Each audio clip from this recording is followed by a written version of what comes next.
Wilson. You know the girl from Mrs. Doubtfire? A little girl?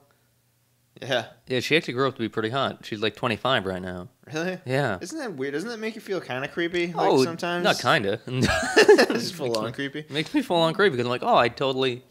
And I saw it this morning on like, I forget what Facebook stream. Someone's like, oh, it's like some sort of online critic. Oh, fancy. I don't know. I don't know what they do anymore. I'm sorry I said it like, oh, this newfangled online. This interweb you speak of. It's Ted Stevens inspired interweb. It's 56K. Yeah. Oh God, I remember those days. But no, yeah, this has what was it? I guess this gentleman had a reputation of shitting on Mara Wilson choices as a kid. I guess Mara Wilson either got wind or they're together in LA just hashing it out, and I like, oh shit, that's her at 25. I'm like, oh, all right. Yeah, finally. We did it. And yeah, hold on. Yeah, just, I don't know. It was bizarre. And coupled with the fact that I've entered a pact similar to the one on Seinfeld. Oh, you don't like Seinfeld at all. I remember. That was from the first. Seinfeld? I hate Seinfeld but so much. There is something on Seinfeld. They did Master of Your Own Domain episode. You probably heard about the concept of it. Probably from some fan who's like, it's the most brilliant thing you've ever seen. It's the funniest. Seinfeld's so funny. Then you watch, he's like, hey! Kramer comes in. Everyone fucking sucks. It's like, there's not a laugh to be had. It's like, what do you find? John, funny? It's okay if you're upset and angry. You're angry about it. You're obviously you have some issues that you just want to need to work out. You're very what's the word I'm looking for? You're kind of you're at a crossroads because you want to love it, but you just don't understand it. I just need that push. Yeah. By Sapphire. But all right, yeah. So I've entered this pack, and if anyone who's seen Seinfeld have heard about it or read about it, they're one of the most. I was going to say successful. That doesn't make any sense. One of the most successful runs or bits on there. Actually, it was successful. All right, I'll fucking stick with it. Was Master of Your Own Domain, where they all have the four of them have a pact not to masturbate, like as a contest, and whoever doesn't, touch themselves at the end. At the end wins. I forget if it's a pool of money or just respect. But there's no respect in the pact I just entered. Just like Rodney Dangerfield. Yeah, no regard. Yeah, so I entered it with a buddy, and they're like, oh yeah, and because he read it on Reddit, and I'm like, oh, and it only taints it to me because Reddit to me seems like, oh, it's kind of like I don't care. I don't get it. I can't follow that. Reddit's just all forum based. The Jonah stuff that went up on Reddit, I tried following it, and it was just like... Oh, it's a mess. It's just forum based. It's just like Gmail. Oh, you don't like the Gmail system either. Yeah, that's confusing as hell, too, after a while. Yeah, I mean, you get used to it. I mean, you just kind of like... It's just like a forum thing as I eat my sandwich. Hold on. But yeah, breakfast sandwich. So I saw Mara Wilson. I'm like, oh, like the coupled with me being a kid and me being older when I saw her in the movie, but like, oh, she's adorable. I'll come on her. And then... me now, and maybe I was like 8 or 9 or 10 or 11, I don't know, like 5th grade when that came out, or 4th grade, I don't know. You were probably 6th or 7th? Mrs. Doubtfire, no? I think it was in middle school, maybe? Yeah. But, I'm old. Yeah, you're a little older than me, but, yeah, but it's just like, oh, she's that age and she looks attractive. And I'm like, huh. And I don't know if it's like if without her being that child actress, if that, like, is that the thing that pushes her over the top, but... Case in point, kids, I couldn't touch myself to it. And it was in the morning, and it was primed to go. And that's a weird, like, you're focusing your energy not to do it. And I forget how much, like, it's so easy, especially for a man to do it, but just like, oh, yeah, I got a couple minutes. Oh, to just jerk off? Yeah. Yeah, I've been back into that again lately. It's weird when that wagon? When you're actually having sex, you don't jerk off as much. Really? I find the opposite. Really? But, I don't know. I'm all into my... just a hornball. No, back into it now, though. It's just kind of like, still having sex, but, now you're just like, you get all crazed. Oh, wait, so you are now, I guess you wouldn't say you're being pretty brazen or just kind of like gloating, like, yeah, I'm having some sex. What are you gonna... It's no big deal. I didn't say with what. No, that's true. I wish in Radioland people could see his face like, yeah, whatever. No big deal. Yeah. NBD. No big dump, as they say. So, yeah, welcome to Sock Talk. People. Oh, yeah. We're back 5 minutes in. Our 9th one, whatever the hell. 9. Well, actually, last one was like 8.5. We recorded from. Yeah. It was our auxiliary spectacular episode. From Boston Con. It was a fun, good time. Oh. I think we thought we recorded like 2 hours of material. We really did record like 2 hours of stuff, but apparently not. I must have, with my sandwich board, hit, I was wearing a sandwich board, if you've seen the pictures online. And it was kind of successful. I think the endeavor, it was fun enough because it was really fun. Like, it gives me, I was talking to Adam, the first voice you hear at the beginning of 8.5. 8.5. Now it's like a Star Trek, like TNG kind of letters. Yeah. But like Adam Van Voorhees, one of our good buddies and brilliant cinematographer, that's his voice at the beginning, claiming he did not have sex in my car. I say claiming because I don't know, because he's a rascal and he just beds a lady. He's a rascal and he beds a lady like that. He just leaves jizz everywhere. Oh, it's like an ancient spider's web from like Krull. Krull, yes. Yeah. I fucking love that I movie. forgot, like, that's like like, when I watch that movie again, it's just like so much of the 80s, like, fantasy, sci-fi things that I enjoy. Like, I was talking, I think we talked to JB about it last time. Shout out to Mr. Garlic Bread. And also, R.I.P. or Rippy for MCA. And I don't know if you're a Beastie Boy guy. I'm not a Beastie Boys fan, so I don't care, but I understand a lot of people do like the Beastie Boys. So. Yeah. Well, no, to be fair, at least like I understand there's a thing. Yeah, I understand that a lot of people are upset about that. Yeah, I'm not saying I'm not a fan either, but I just wasn't. I'm more casual, I guess, and a lot of people around me really dug him. So especially JB, our good friend at Garlic Bread at Arms. Was it Garlic Bread Robot at Arms? Is that his DJ name? Yeah, I know. I don't know. JB's changing. He keeps changing his persona a lot lately. He makes it simpler every time too. Like, no, that's a key, JB. Just say Garlic Bread. Just keep it going. Keep it real. Reset. No, which his beats are awesome. We've used them time again, and we had him on. I was going to say issue, but I think episode 8. Yeah, he made that amazing intro for us last episode. Yeah, it was great. Amazing. Oh yeah, the intro you hear for 8.5. Yeah, pretty good. So good. But yeah, I don't want to talk about past episodes too crazily. But yeah, MCA Rip from the Beastie Boys. He diagnosed of cancer 2009. Beastie Boys were going to play with Rage Against the Machine. I think that was the bill. It'd be a weird old school show this year. Yeah, and I guess on like the day of they had to cancel because I think that day he confirmed he had it, like MCA, and he hadn't performed with them since. I was reading, but yeah, I mean, I enjoyed what I heard from the Beastie Boys and wasn't as into them, not necessarily because I didn't like it, but just and I always go down this road with like you or anyone else or like Colleen, who obviously been on the show again, and that's your thing for the day or for the episode, Colleen. Maybe we'll get back into your name at one point, but like Breaking Bad. Like, I hear amazing things from a lot of people about it, but it's another thing to invest. And that just seems so weird to me. I got all into Game of Thrones. But where I'm living now, we don't. I finally moved. Oh, good. Yeah. How was the move? It's fucking fantastic. Oh, yeah, your place is great. There's been a lot going on the past few weeks we haven't really talked about. Well, we haven't had the ability. Well, we don't talk in between. Yeah. We wait until I press record, and then we look at each other and nod, just to signify, like, it's good. All right, now converse. Yeah. I moved recently, and we don't have. None of us really watch TV, so we just got like basic cable, fucking whatever you need to have a package that gets you a discount on your internet. So, like, that's pretty much what it is. Might have TBS, you know what I mean? Like, I don't know, but I was all into Game of Thrones, so I'm kind of bummed out that I don't get to watch that anymore. But that's like the only TV I'd watched in like 3 years, like the only show I'd watched. You can still watch it. Oh, really? Yeah, you just download it. Oh, I'm not that clever. I don't know how to do that. That's not clever. Shit. It's like, it's just it's the thing the internet provides. It's true. I got to figure that whole thing out. Work my way around it, but yeah, this. I don't know. We've been doing a lot lately. There's a lot. Yeah, well, go over.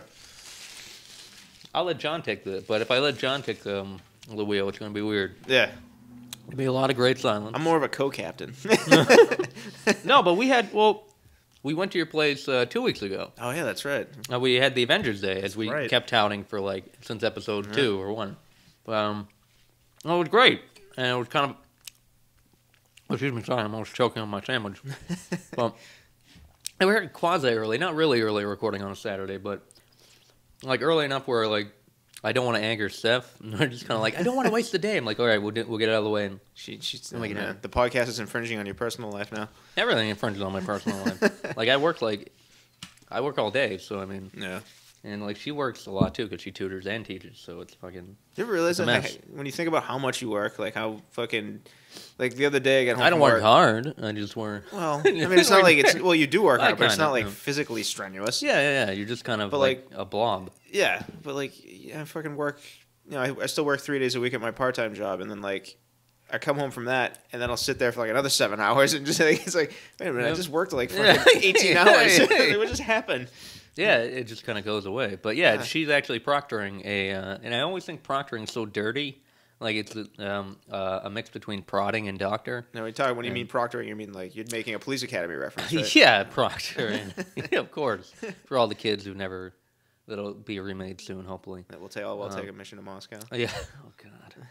Number 6, jump the shark. Well, I don't think you can say that about it. That I don't know. I'll get away from it. Please do. Yeah. They've been Gutenberged. But no, she's she's surveying or proctoring an SAT test from like it's like 7 in the morning till like noon, and like not every kid stays there until the end, but that's like you're there till noon, so she'll be out shortly. So I'm like, oh well, get this done like in between that time. I thought I had more time, but I'm like, oh, only till noon 30. And she's like, nah, you're lazy. I'm like, yeah. That's it. Really not, though. Well, I am. I definitely have degrees of laziness in me. Yeah, which is like, I think we all do. But, the podcast infringing on time, that sure. But everything does. But, yeah, the Avengers Day, which was a blur, I guess I'm getting at, 2 weeks, because it was like drugs and alcohol and... 15 or 20 people. It was a lot of people. Yeah, there was a good amount of people. It was an awesome time. And your place was big enough to hold it. Yeah. And people came in and out, and... we had a good time. Everyone was laughing. There was prizes to be had. Yeah, there were actually a couple of pics I didn't put online, Oh, nice. But I have to try to put that stuff up. But it was fun. We saw all the movies in succession, like a bunch of nerds, and we backtrack in Thor, like, oh no, you see the Infinity Gauntlet back there, and it took our time to get back there. But yeah, it was a lot of fun. But when I was watching, I tried to remember, like, did I see that? And like, no, I don't remember a lot of what. I mean, call it whatever, having a good time. It was like from like noon to about 11-ish at night. Yep. So, yeah, it was a long day. And you live in Manchester, so for me, that's about...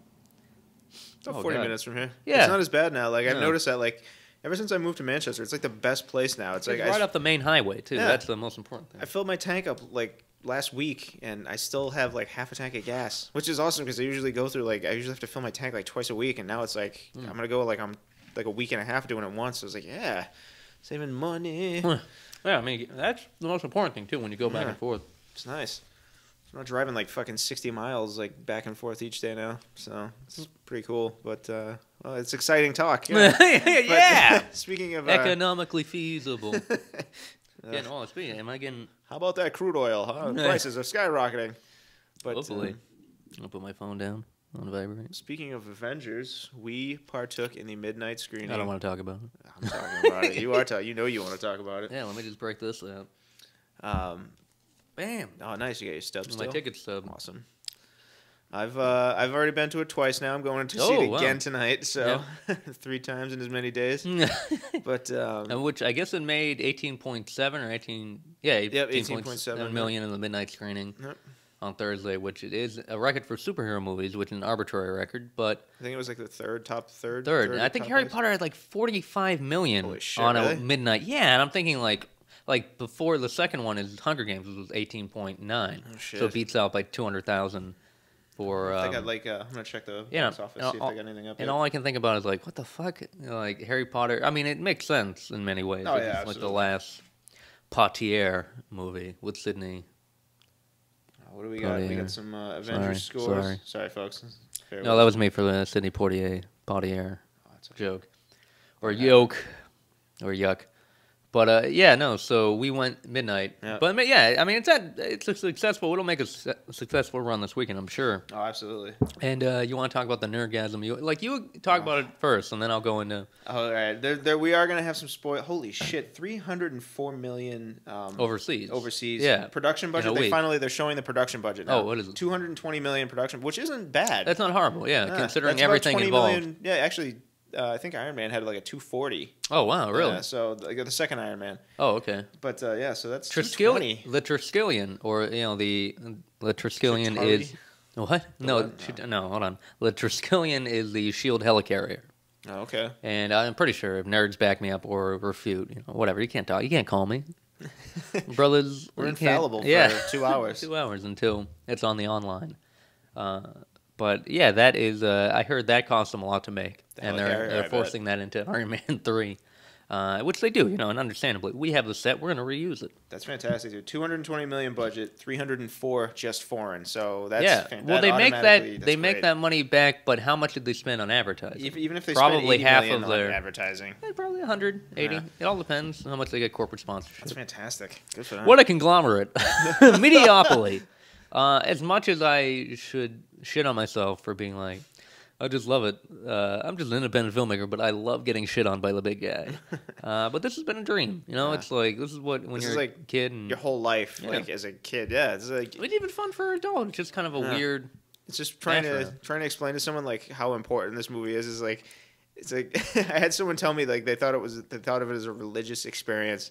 And I was like, I can see that. I was like, this is 25 years I've been waiting to see something like this. Like 25 years of my life, like just being a kid, reading comic books and all the thousands of stories I've read and like the years of history that go into it. And to see it so perfectly represented in a 2.5-hour movie is fucking awesome. It's so awesome to see like all your favorite characters and like all these stories you've seen them in. And it's just perfect. It's just, everything is perfect. There wasn't a shitty moment in that entire movie. No, and I mean, even... Well, there were a couple of reviews, and I was wary of just, you got to be wary of everything. No, absolutely. Like, I mean, maybe it's just a shitty New England attitude, like, hope for the best, prepare for the worst. But it's just kind of like, yeah, when I hear a big budget movie, like, everyone, like, oh, they're raving. Everyone's raving about it. Yeah. Run the other way. Because you just see it for yourself and then, like, whatever. But this obviously I had a vested interest in it because I invested my fucking life. I lost my life to this. It really is. And... But I actually really love it. I fucking loved it, and it's one of those things where maybe I'm shedding that snake skin of like, oh, I can't like that, and that's part of it. But also like, fucking hey, I mean, they did a really good job with a lot of stuff that you would, I mean, to kind of cherry pick from certain reviewers, like they, it's not a perfect movie. It's not supposed to be this perfect film. It's supposed to be this fun, like awesome superhero romp. And it is, and it's that in spades, and it's something you go to the movies, and you've seen all these films collectively, and you put together, and it's good pulp. It's really good, and especially they're doing a really good job of pulling the mythology of like the Marvel universe into it. Like they're expanding it so much in this one, especially in this one, like because there's gonna be some. I'm gonna hint this out right now. There's some spoilers here, so if you haven't seen the Avengers yet, Mort the Dead Teenager is in it. Yeah. Yep. Do you know? No. Howard the Duck. Howard the Duck. But all right, no, you were quoted on the onlines of saying people's nerd cards should be revoked if they don't know the end. But do you know who Mort the Dead Teenager is? Yeah. I do. I don't know. I look in your eyes. I think he's lying. All right. But Go ahead. Proceed. The things that the rumor that we've been foaming at the mouth for like ever I've been taunting you about this. Yeah, you've been taunting me, and then this is what happened though. This is why I was trying to like just get you to tell me what you knew because once you make me look for myself, I'm not going to stop looking. Oh my god! So not only did I, so I got to worry about you're saying I have to be your you have to be like keeper. Pretty much, you have to just be like, oh hey, guess what? This is what might be happening. Oh okay, cool. Then I can just stop. But there. then, like, what do you mean? No, you wouldn't have. You would have. Right. No, I'd probably just kept going. I'm just trying to blame it on you. It's fine. I'll take it. But everyone else does. Yeah, it feels like, oh, Thanos might be in the Avengers. I'm like, oh, okay. So I look it up. And then not only do I look it up, when the international movie came out about a week before the week before the American release. So I'm on YouTube looking up Avengers, Thanos keywords, and there's like a bunch of people posting the behind the end credits scene. And Thanos is in the Avengers. Stick around after the credits. He's in the whole movie. But he's just revealed at the end. Yeah, they talk about him throughout the whole movie, but they never mention his name. And like he's in the fucking end credits. The Mad Titan, yeah. And it's not even. Let's stop right there. I'm not saying you're wrong. No. But just to qualify or specify, as I eat my sandwich. Sound of sex. Yeah. Sound of fucking in a cave with squishy animals. Yeah. No, he is like the credits. It's like the credits are like. It's not like you wait till the very, very end. Yeah, that's you wait like half a minute. Yeah, the animated credits at the. It's like I don't know 2-3 minutes of credits. Yeah. Like they do like the animated credits, which are really cool actually. They're really cool. Nice, yeah. And then it cuts to a scene in outer space, and the Chitauri leader is talking to like some figure, like in some floating fucking rock in the middle of space, and he's just talking about how strong they were, and they were led to believe they were weaker, and to fight them would to court death. And this dude turns around. And it's fucking Thanos with his giant purple face, and it just fucking all he does is turn around and smile, and it's just fucking. That just like made my like life. He's easily, in my opinion, the greatest villain like ever. Like it's impossible to beat him as a villain. I think he's the Marvel version of Darkseid or Darkseid. I always call Darkseid because the way it's spelled, because it's not spelled side. Is it SYDE or something? No, it's SEI or something. It's something weird in Darkseid or Darkseid. I think it's side. I forget. But I just don't always. They have a similar look, kind of, but I don't know if they're Starling. No, Darkseid was Kirby, wasn't he? I'm not sure. I'm not sure who that is, actually. I'm not familiar with that one. Yeah, look at JLA stuff and old cartoon stuff, and he's like the blue guy. Very blue, kind of similar to Blastar from Fantastic Four of like early age of like I think Blastar was one of the first Negative Zone guys. Nice. But yeah, no, it's pretty good. But I want to go back briefly to whoever explained to you it being who explained to you it was a religious. Well, you don't have to say, I guess.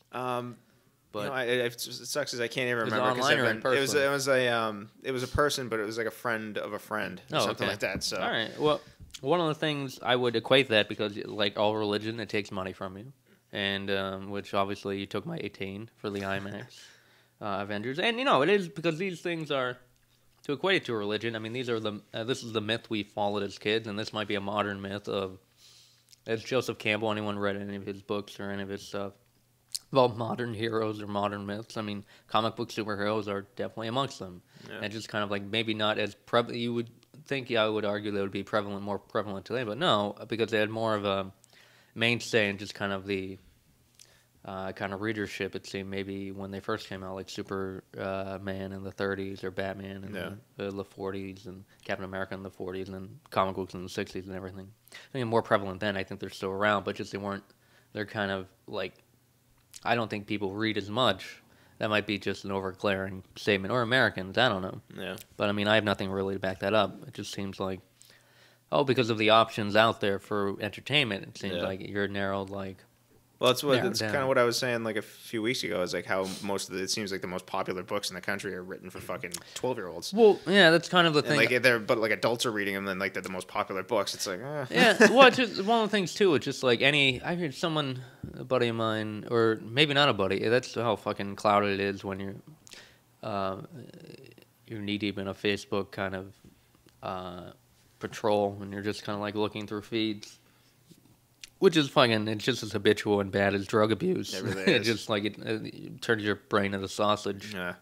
Especially when you realize what you're looking at. Most of the times it's like, it's a name, chatter. It's a checking in at Starbucks. It's like, wow, awesome. Sometimes it's okay. Sometimes there's some fun things you can get from people. Like people post fun articles. And absolutely. There's some stuff you follow some news. I mean, just like anything else. 50-50. Yeah, exactly. Yeah. Well, I mean, well, maybe do what you get 70-30. Yeah, 45 and 95-5. And then crap. There's like 3 or 5 categories of that. But no, one person put, if, a child's book is a book that any book a child can read. And I agree. Like, if it has words and you can read it, a child might not understand it, but, have them read it. And if they want to further themselves, that's how they accelerate more, brain functioning or, like, try to understand it. Some don't understand it, but then you go into, like, this is what they mean by fucking. Or this is what they mean by, fornicating. Or, just like, this is what a junk bond is. This is what, if you read I think I've touted this book before, but what Marvel Wars? I think it's like that's a book about just like the stock market crash of the late '80s and how Marvel was taken over by so many companies over and over.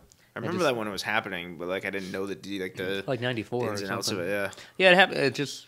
I remember being a kid. It was like a weird time. Yeah, because they declared bankruptcy. Because it was just like a whole weird Look at thing. them now, though. Fucking kings. It's awesome. Well, they're all, it's owned by Disney now. So. And I think it's awesome. Like to give Disney fair credit. Like they seem to be on a tear lately. Like John Carter was. It's a shame that nobody saw John Carter. Yeah, it is phenomenal.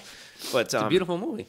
Yeah, and the same with like Tron. Like Disney seems to be on a tear right now. They're doing a great job of like it's like, hey Marvel, you have this awesome property, this awesome intellectual property. Here's a shitload of money to make something awesome, and they've been doing just that. Like they just keep cranking out amazing movies. Having watched each one of the Marvel movies again, like in succession, like you said, like each and every one of them is fantastic. And just to watch the way they build up towards something more grandiose is amazing. And like to put Thanos at the end of the Avengers, like opens up a floodgate that most people don't get. Like I said, I've seen it twice now, and when I saw it with you, they maybe it was a handful of people there who knew who he was, who was cheering. And like when I saw it last night, there might have been one other person in a sold out theater who knew who he was and lost their mind when he showed up on the screen. And it's like I still don't understand why you blew that load for you. Why? I just had to. Because it wasn't going to make it any less cool. Yeah, in the theater it's so much bigger and great. That's why I don't want to when I was like, you know what, fuck it. I'm going to watch The Dark Knight. Fuck it, I'm going to do it. I'm a rebel. I'm going to do it. No, I don't know. Yeah, I'm so emphatic about something so lowly. But, Dark Knight Rises trailer. Like, you got to see that on the big screen. Yeah. And there was that dude behind me be like, yeah, that beats the shit out of seeing it on YouTube. I'm like, yeah, damn right. Of course it does, yeah. Because it's like, don't want to see the new Spider-Man trailer. It's going to be with the Avengers. See it. The new trailer isn't anything really new from the last one. Well, they show a little bit more of the lizard, and like it they shows don't really. It's like more of the same. I of the lizard. Don't care. I still don't care about it at all. I don't want him to be Shia LaBeouf. That's what it seems like. Isn't that what it reads like? Yeah. Don't do that. Just say yes or no. It's alright. You can look away from it. I love Spidey too. I personally think Shia LaBeouf's okay. I don't mind him. Wow. I don't mind him. Wow. This is friendship over. This is. I just really don't. You think he's okay? I think he's okay. I don't. You don't mind think him. he's a douche? No, but I kind of like that though. I kind of like this. I like he's kind of the quick talking. Like, oh my god! Like, did you see? Not Spidey. I mean, like Shia LaBeouf. Yeah. I don't think he's quick talking. I don't think he's witty. I think he's almost kind of like a Justin Long kind of thing. Like the way Justin Long will just kind of like mutter something like intelligible really quickly, and then it's just kind of like it takes a second to fucking. Yeah, kick but you in. can. There's more going on. You can see there's more going on in Justin Long's head. Oh, that's true. Justin Long's way better, obviously, between the two. But like Shia LaBeouf is just kind of like, he looks like a poopy. He looks like he's got nothing going on.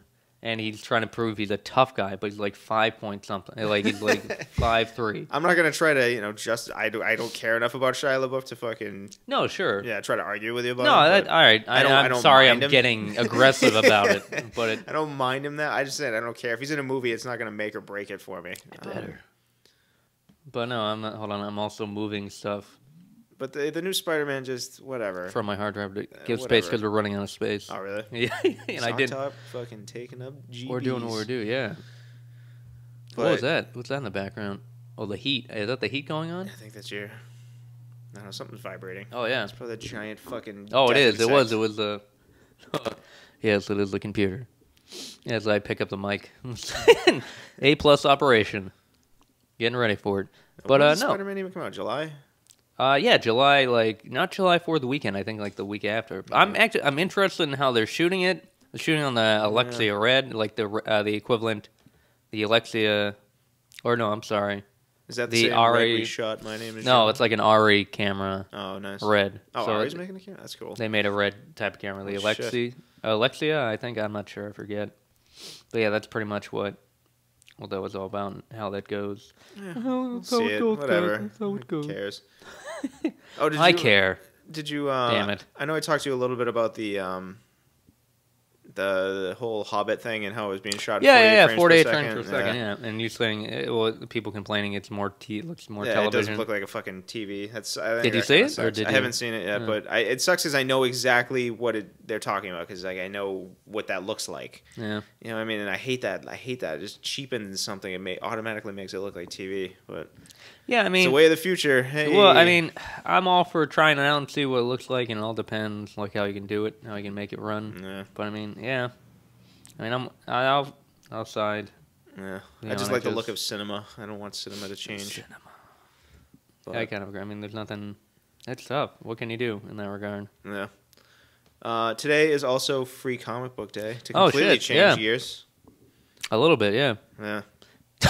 That's it. That's all you need. Enjoy it. No, yeah, it's Free Comic Book Day, and actually, if you want to, hey, go for it. Plug away. My Name Is Jonah has for the second year in a row, which I think is an awesome thing. Yeah. We started last year. We said we're going to do it. We should take advantage of Free Comic Book Day. And then JB Sanchez said, no, I will not do any work. Phil, you're brilliant. Thank you for doing everything. And then John came in saying, yeah, I know Phil's brilliance. He can do it all. Just wave your hands. And I did. Quote this verbatim. I mean, I'm paraphrasing like the ahs and uhs and does, but basically that's what happened. These John and JB are very instrumental in getting these Free Comic Book Days in there. I'm put on as executive producer mainly because I bitch. It's mostly a joke, to be honest with you. Yeah, sure, I'm sure. But I did get some people there this time, and I did provide the shook material for it for the poster. Was fun. But then again, I will. If that's a joke, then I guess the joke is on me because they're like, "Yeah, you're gonna love the shook poster. It's awesome." And I'm like, "Okay." And I'm like, "Oh, cool." What a douche. And fuck you. JB and I both were like, "You know what? This is fucking awesome." Yeah, I'm not saying it isn't. Well, no, fuck you. Both of you, how you like touted it to me was like better than sliced bread. I'm like, "Oh, cool." And I thought it was gonna glow and sparkle on me, or just like rotate and blow me as I watched it. But no, I like it. But it's pretty much not much different from when JB showed me. I'm like, oh yeah, I want it should look like this. Whatever, no big deal. It sucks. JB, we're just saying you guys aren't competent artists. That's all I'm saying. That's cool. That's all I'm saying. What Phil's telling us is we wasted our time. So yeah, that's cool. No, that's all. Nothing more. You guys don't take it personally. I think this second no, you guys reset, you guys verbal did reset. garlic bread. Yep, garlic bread. You guys did an amazing job. And 40, the shook thing looks great. Everything does look great. 41 pages this year. Yeah, I was looking at that. That was nuts. Yeah. And how much were you expecting? I think last year was like 20, like low 20s. I think last year. Oh, really? Yeah. Wow. I don't know. I wasn't expecting 41. That's for sure. It's just a lot. But we had our system down like that this time. Put this down. See if there's no. We had a better system a better workflow system set up this time. So all right, I need you to hold this. I'll be right back. Keep talking. I'm just gonna hold the microphone. Hold it. But yeah, it was like how many. It's pretty messed up in a good way because you didn't have. Oh, they're not gonna hear me. Oh no, I'm just. Hang on, hold that thought. No, just tell them about like 21 pages, and then like part of the thing I got other artists involved, and I thought I'm pretty sure I emailed and told you all about them, but then we got like one or two. I'm like, oh, here's another one. And you're like, what? It was all like, put it on like that. What's going on with your mic? No, it's not the mic. It's because when I put it down, it feels the vibration of the. Oh, I gotcha. Yeah. So that's what's going on with that. But I don't care. I can do this all day. If it doesn't come apart, it will come apart. All night. Yeah. Yeah. Don't be afraid of your singing. That's all right. I like to get down every now and get funky. Yeah. But no, it's great. Download it at you go to mynameisjonahfilm.com and it's in the download section. It's right on the homepage too. I put that up this morning. You can download it. It's a PDF, like 45 megs, not too bad. And you can just view it right online and read it there. But that's you can read it on your phone or read it on. Yep, absolutely. Mm-hmm. It's fucking great. It's like the level of quality. The artist came out and did this, and it's awesome. We've got some really great pieces in there. It's fun. And it constantly reminds me how many great people are involved in, like, just beautiful. I mean, there's a lot of hard work. This project's dedication. Been a lot. It's been an interesting project. The whole movie. Soul-sucking, I think is. That is a good way to describe it, but at the same time, it's worth it. It's yielded a lot of new relationships with a lot of good artists, and we've met a lot of interesting people because of this project. Yeah. So actually, and we can talk about we've done a lot of work too because of this. We've done a shit ton of work. Everyone's done a shit ton of work. We've worked on it, and what was it? We met Al Jaffe at the Boston Comic Con. That's right. And we got him. We got pictures with certain people at the Boston Comic Con with the cover in hand. Yeah. Just looking at. It's a fake, fake cover. Oh, excuse me. While I wore my sandwich board and asked people, could you please look at this? All the photos are up on the our website too. Yep, Sock Talk and the Facebook site, which everyone can like. And actually, it was we were saying it was a pretty successful endeavor, I think. Because how many more? They're like, how many people like or have seen the podcast? We like page? tripled our likes, and our views went up substantially. So I don't know, it's cool. People listen to our show. We keep telling ourselves that. Our worldly views are going up substantially. Man. Ladies. I don't know. There's still like so much to catch up on. Well, no, I mean, or one of the best pictures there. I don't know if you have any additional ones or non-edited ones of the lady Star Wars, like the lady Stormtrooper and the lady Darth Vader, because that is fodder for, gratuitous sexual. Yeah, erotic. Yeah. Just kind of autoerotic asphyxiation time. Just tie me up under. Make me do a Michael Keaton Batman as I fucking tie my testicles to fucking tit gazer that whole time. Oh yeah, you were like that was part of the theme. If everything came out recorded for the last one, it would be like the creeper status. Yeah, I probably would have been put on some sort of blacklist or something, like possible sexual predator. Stay away. Just like a fucking lion going after an antelope. That's pretty much like it all was like, oh, I'll hop on that. Yeah. And that's the thing about, I love my wife, but just like if I wasn't married, and it was like me being brazen, like people would sleep with me if I wasn't married. I don't necessarily think that's true, but if I wasn't connected to anybody, I'd be all over the place. Would probably be dead of an STD by now, but I'll sit in the gutter. Died of AIDS in a week. Yeah. Best week ever.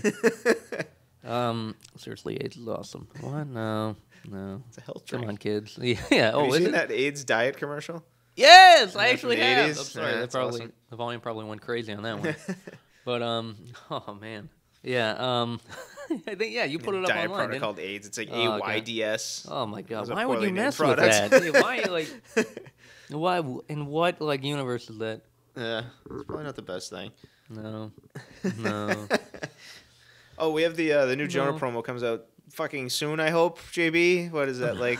Yeah, it's coming out in like 2 weeks, 3 weeks ago. It's a dear friend Adam. That's Adam, what the fuck? Let's go. Let's get it going. Let's crank that out. But new Jonah promo coming. So a lot of things raining Jonah, but also like Comic-Con was great. Yes, got a lot of things.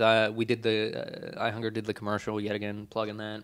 We also did the panels, which aren't done yet. I can't wait to see those. I just finished cutting part of the Mad panels. I just need to do an intro and do like another once over. I'm going over the Simon Beasley and Kevin Eastman panel, which is really good, really great. And the Boston Comic-Con itself is a great place. It might not be the most organized, but it's pretty awesome. It's pretty great. No. You'll love it. Have a good time. Meet a bunch of like-minded people from the area. People from New England come down. And it's at the Heinz Convention Center, which is pretty big. That's a big and place. They fill it out. Yeah. They do. They do it pretty well. And it's pretty awesome. And walking. Oh, well, that Saturday I was walking on the sandwich board.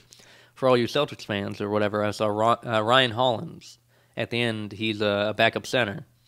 And I saw him while I was getting into the elevator down in the Copley from the convention center to our car with cameraman Adam and just myself. And I had my sandwich board, and I'm singing audibly, I don't want to wait, like the Dawson's Creek song. Yeah. Like, doo-doo-doo. I'm just doing that, like the people and aggressively like looking in their eyes and just kind of dancing to them. That's awesome. And, people think, this guy's kind of insane. And there's a camera following me, so like, oh, yeah, this is normal. This is Boston. And then I saw him and say, oh, Ryan Hollins, this guy's like 7 foot, fucking crazy lanky guy. I look at him, I'm like, oh, hey, good game last night. He's like, thanks. He was partially why is he recognizing me and partially who the fuck is that thing? Yeah. No, I've implanted that in his head and thrown him off his whole season. On you. Dude, yeah, he could. But I could probably get out of the way because he's like 2D thin, you know what I mean? He's just kind of like... Yeah. Just length and width. Oh no, height, length and height. Maybe I don't know, not the width. I don't know what dimensions are. Circumference. But it was a lot of fun. That was a lot of fun. Avengers Day was great. I mean, I don't know. I've had the best. Like the past few weeks have been fucking really fantastic. Fun. Yeah, it's been great.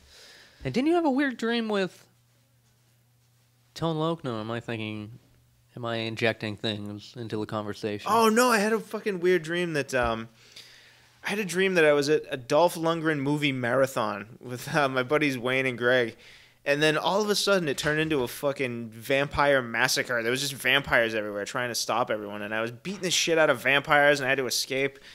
And I get out of there, and what the fuck happened after that? I can't remember the rest of the dream. You met up with somebody? I fucking just forgot my own dream. But it was pretty ridiculous. I mean, Vampire Massacre. Are you referencing online? I'm trying to look now because now I'm curious. I don't even remember my own shit. Curious, eh? Bi-curious. Like, I wonder if I should purchase it or not. B-U-Y. I had to spell that right. Like, B-U. Well, yeah. Dumb. Yeah, seemed like a fun dream. I was telling you about a dream I had. Like, I think it was Thursday night after, like, the Avengers, me driving your car. And I always, in my dreams, always when I'm driving a car, something bad will happen, like I'll get in an accident. And it's not, I think I've talked about this before, it's not like I'll die. It's like, I hit somebody, I don't have insurance.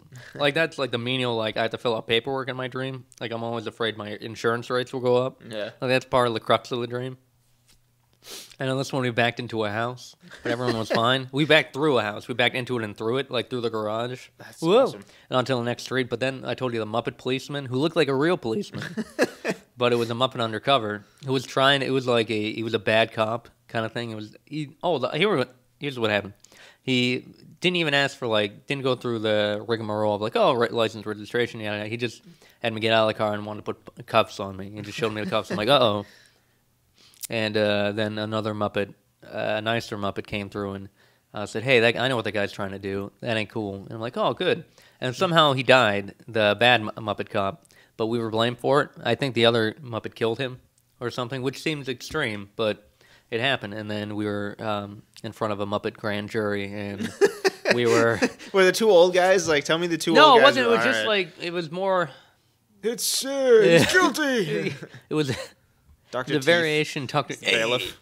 The bailiff. Yeah, it was a variation of just a wall-eyed Kermit and elder Kermit kind of thing with a British Parliament wig or a British judge wig. It's amazing. And then we got sentenced to be part of their society for a while.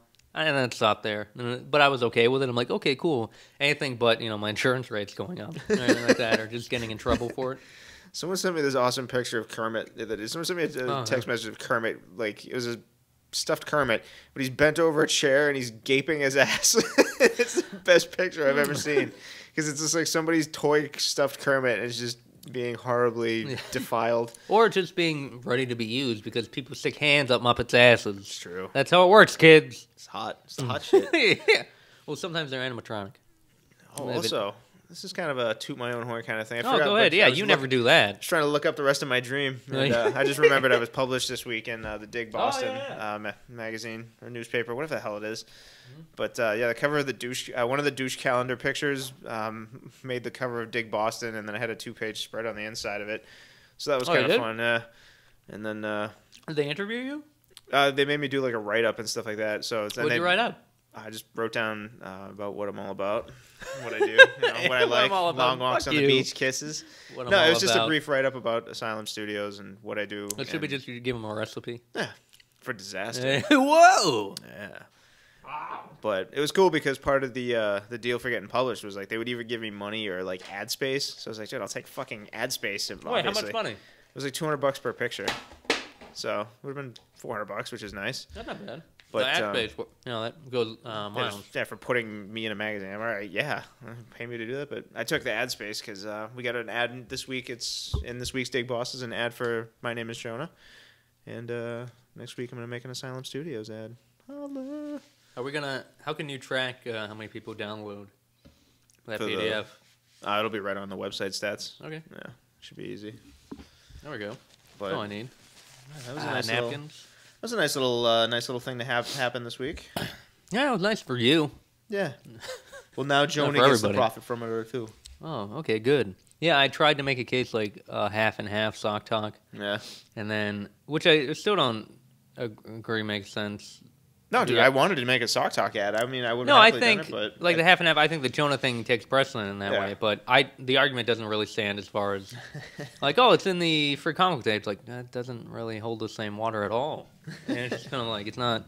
Yeah, but they. Oh, so you're still a little upset that we didn't half and half it? No, I'm not. Just the argument doesn't. Oh. I think Jonah that takes precedent. Yeah. But then the thought of having I guess the idealistic, and this is where all things. When you become idealistic, all things die quickly, and just things are more tragic. And they should, because idealism is shitty and dumb. It's true. It's a good beginning to start, and then you feel, okay, let's build the actual thing. But crumbling of napkins.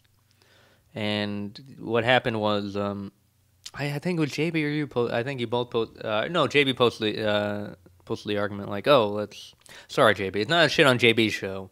It's JB the shook ad sucks, and now you drafted him over this. So. You're gonna have to. It's gonna be forever. This burned is a in really the fun podcast. show for my self-esteem. No, I just didn't agree. Like the amount of effort people are gonna go to and download the comic and then look through the stock ticket. It's just like, no, there's a difference between having an ad right there and leading. You know what I mean? It's just like something blaring right there. I mean, that's pretty much like advertising 101. You don't want to. You want to give them a little window to or hoops to jump through as you can. You're right. And let's just well, that's how that guy is. He's not an ad, but and I mean this as a compliment, the highest compliment. He's not an ad guy. Like, that's not in his thing. That's not in his blood. Yeah. And it's good because he can just make awesome stuff and not worry about anything else. Yeah. And that's, let us worry about putting it. We're the gatekeepers. No. To your soul. Holy shit. Yeah. Comic dude. Oh, why? How's that going right now? It's going pretty good so far. How many people, or did you not want to I'm not going to say it on the air, but holy downloads. Oh, all really? right. Nice. Yeah. That's pretty sweet. Were you going to show me for a second and tell me not to see? It's only fucking 11 in the morning. Oh, wow. Those are downloads. Oh, that's pretty good, actually, considering. Yeah. Holla. Hola. But yeah, no, that's so Free Comic Book Day is happening today. We might go to a couple of shops, Comically Speaking, who I do the Facebook page for. I hope by the time you hear this, you'll miss the sale that's going on. But I'm sure if you go there, Monday or Tuesday, whenever this airs, I think this will air Monday. Oh, excuse me, you'll be good to go. So go to Comically Speaking in Reading off Main Street. Plugging. And also, who can we say gives you hepatitis B? Who doesn't? Yeah, Walmart, Walgreens, all the Walls. Wahlburgers. Wally's, Wahlburgers. One of our first. Because I still stand by the ploy, at least on my behalf, and I'll drag you through it because we're associated with this thing in this entity that is Sock Talk, that will just keep, not bad-mouthing, but just saying things that are clearly untrue. Right. But are they true? Like, a certain hot air balloon company that's on Groupon this week, I think, causes dementia as soon as you purchase tickets. That. Yeah, and you go up on it. Yeah. But, it's staggering statistics that aren't available yet and probably never will be, but that I won't show my source on, say that they cause dementia and explosive diarrhea for at least 3 to 4 years. I've also heard constantly. That Dunkin' Donuts has been putting ticks into their ice. Oh, okay. So anytime you get an iced coffee, you have a 1 in 10 chance of getting Lyme disease. Well, it's not, barring if that's true or not, which we most definitely know it's true. We bona fide truth. It's coming from these airwaves. Yeah. Not airwaves, it's a podcast. It sounds more intimate. It is. Why don't we? It's erotic. Why don't we? We should do an erotic show. Yeah, why don't we step outside? Why don't we go in the shed? What would be the worst pickup? Hey baby, you want to go back to my kid's playground? Pussy. Yeah. I think sure. I still stand by show me a pussy. Imagine just saying that to some girl you first meeting. Hey, show me a pussy. She's like, you immediately go, what? Yay! That's your one. That's your card, and that's your one card. Yeah, that's my best. That's all right. I'll ride that. It's all right, Gambit. So you got kinetic energy, that shit into someone's mouth. Yeah, it's my ace up the sleeve. Yeah. I mean, I guess more of the lines of just the whole going, well, hey, how you doing? Show me your vagina. I'd be doing a lot better if you'd show me a pussy. That's for sure. Oh, I hear ya. There's Minnesota, just this weird, not Brooklyn. What accent would you call that? I don't know. It's kind of New York. England, New Yorkish. Yeah, it's New Englandish. It's the brutish, hey, the case is over. That's from MST3K. I'd be doing a whole lot better if you'd rub your beaver up and down my face, huh? Actually, no. You probably smell like a goddamn rustic cabin. Let's smell that snapper. Oh, God. Yeah. My picture is the catfish vagina. Oh, it's like the cartoonish or characteristic Chinese man from the 1920s. Damn UHF Cooney. Yeah, no, just the cat. You ever see catfishy like the caricature drawing of a catfish being like the old Chinese man mustache? No, I haven't. It's kind of like now that I can see that in my head. And yeah, I can see it. It's just kind of like it's now just I like need the whole. To see it. Like, go back to the David Icke thing, or Icke, or Icke, the guy who thinks, well, it's fun because it's like sci-fi weirdness, conspiracy theory stuff that there are lizards among us. Oh, dude, let's get into. We haven't done this in a while. But that whole thing is pretty much based on old like wives' tales of like the Jews are lizardy, like they're reptilian because they're so swarmy and they have a good way of getting money out of you, and they rule the world. It's true. Well, it is true. It is. Yeah, it's undeniable. Your brother is a lawyer now. Oh yeah, my brother Speaking is of a lawyer. Jews, He passed the bar. Jews. Yeah. Swarmy Jews. Yeah, yeah, he passed the bar. But I will say, I always declare that Judaism in my family is only a fourth, and it's a front. Well, yeah, it really is. It's nothing. Like I said on one episode, my sister. I feel like you guys ride the Jew high horse, even though like I'd like to say I don't any. We're Jewish. Maybe You're yeah. Really not. Well, ethnically, you have a four. Like it all depends how you picture it. How you picture it being like that tribal thing, which is kind of it, like the tribes of Israel kind of thing where it begins. But then again, this should blow your mind as to what all ethnicity is. We're learning about each other by being in and out of each other. Ain't no sex and regret. No, but that'll go back to just anyone being whoever. Yeah, I mean, yeah, and I don't think Shayna listens to this, but. She should. And it's just kind of like, yeah, I know. And she'd probably argue with me. It's like, oh, I like what you said on the podcast. And I'm like, well, that's very Jewy of you. But I mean, I have cousins who are full on, like, they practice Judaism as a faith. Right. And a couple of my cousins are going to Israel, or second cousin. My first cousin, by my mom's first cousin. So it's my, like, cousin. It's very weird.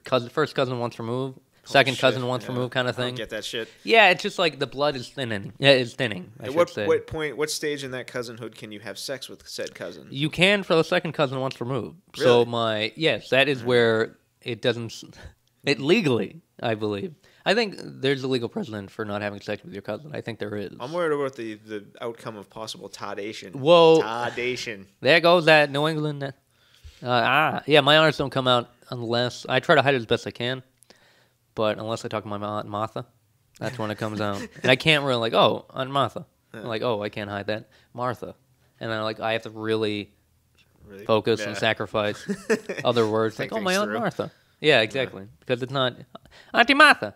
It's like a fucking it's like a cartoon. It's like an Acme cartoon. It really is. Aunt Martha. Aunt. Yeah, Aunt hurts. Holy shit, it really does. Hard to say, actually. My Aunt Martha. No, I can't even. My Aunt Martha. Aunt throws at everything. We're gonna break down the language. Yeah, we'll break down the English. Linguistics. Speaking it incorrectly. It's not. It's just like the whole Boston or New England kind of like Martha, and she lives in Maine, so it's even worse. Imagine you've seen Martha around here. Oh, Martha. Last time I saw Martha, she had a couple lobsters hanging off her tits. I'd call tit earrings, as I call them. Someone pushed her in the pier. Pier being my vagina. What? I have a mangina. Size of Chesapeake Bay. That's Uncle Billy. He's Chesapeake Bay being from Washington, D.C. Yeah, he's not all there with lobsters up his taint. But taint misbehaving. What were we talking about? It was just about, Judaism and our cousin. Yeah, I think there are laws against tardation, but I believe that has actually been proven scientifically false about, although you want to talk about the old, British lines to the throne, their blood was certainly lots of incest. Certainly thinned. Yeah. Well, it didn't work out as well for them. But I don't think constant fucking on the same family tree, only one branch. Yeah. I don't think that's good. But I mean, I do have second cousins once removed that I can't have sex with. I do have I do have the card.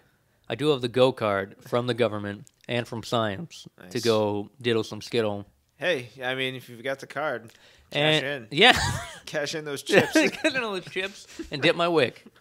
Dip my candle, my Hanukkah candle wick. Up the butt, no rubber. No need. Keep the speed gyrating. And I think if I would, because the Jewish side, it would be more of a L'chaim kind of, or just like when I ejaculate in the bottom. I refuse to call it bum or ass. Bottom. In their bottom. It's very proper. Very bottom. In their bottom, I would probably Torah, or just something. Moil. Yeah. Yeah, that's it. I tried something characteristically Jewish, or Jewy, as the comedians say. Well, you've heard it here, folks. Yeah. The Jews are a myth. Yeah, a dotty myth. Yep. And also, they're dangerous. Yes. They're a dangerous breed, and they're sexy. Actually, I do like a good, I do like a good Jewish girl. I'm not gonna lie. I do too. I got a thing for the nose. Really? Yeah. I actually do have a thing for schnozzes.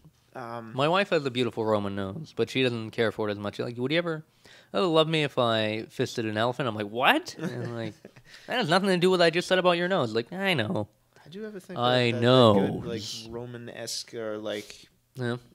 Mediterranean nose. It's Yeah, sexy. I agree. I have just that one thing. I don't like a pearly white lady. I find it to be offensive and boring. Yeah. But I like exotic ladies. I like African American ladies. I do too, actually. I have a thing for that myself. Or actually, that's the thing too. As much as you might want to call it PC or whatever to address a woman of color or a man of color as African American, is dangerous in a way because of the actual influx of true members of the continent of Africa, who were born and raised there and come on over to the country and, just assimilate here. It's like, and that was, I think, within the last year or so. I mean, they've been doing it for a while, but I think the last year or so it's been like a conscious movement of saying like, they're actually true African Americans in a sense where it's like I would like to think America, like people, the product of being brought over for the past 200 years, or being here before the Civil War, or in some cases being here before, like the wave of immigration in the early 20th century, which is always bizarre to me. Like the Italian, because my grandfather did. All right, now show my true prejudice. I'm Italian as well. I've like any American. Well, not every American is a true mutt, but the whole pretty much are. Yeah. Yeah, the whole like Bill Murray kind of adage in Stripes, like we're mutts. At the end. So if you haven't seen Stripes, go take a look. It's on Netflix too, I think. Well, watch at least the first half of it anyway. Oh, yeah, you don't like the other end. Nah, I do think it's draggy, but it makes up for it. Like one of the best lines in the movie. It's like breaking. What was it? The Ukraine, or where do they go into? Not the Ukraine. They go into Czechoslovakia, man. Something like that. Eastern European bloc in the Iron Curtain, and Bill Murray's like, it's easy. It's like invading Wisconsin, and then Harold Ramis pipes up one of the best lines ever.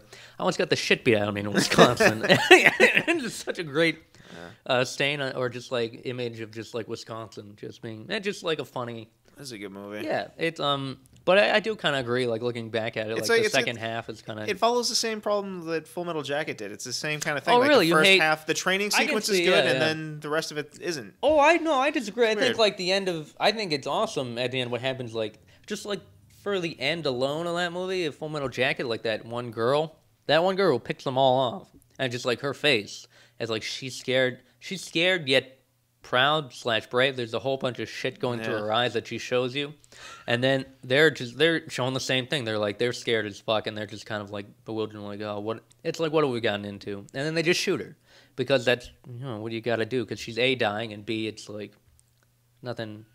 Fair enough. I don't know.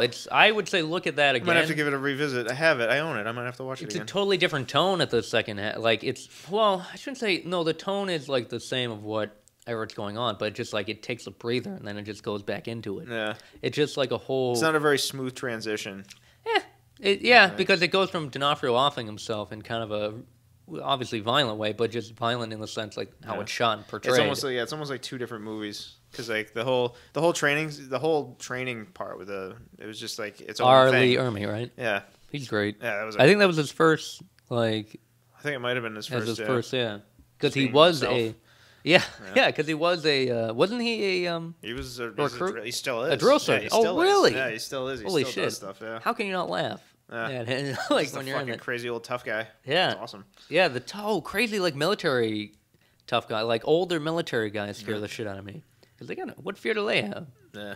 And like, I don't know. That's a fucking weird, that's like a really stringent mindset to like being like that dedicated but also like the fear single track mind. Well, that's why we'll go back maybe to religion, that like what fears me, and also in that movie they do a great job of displaying like there's only one Christian God in the military.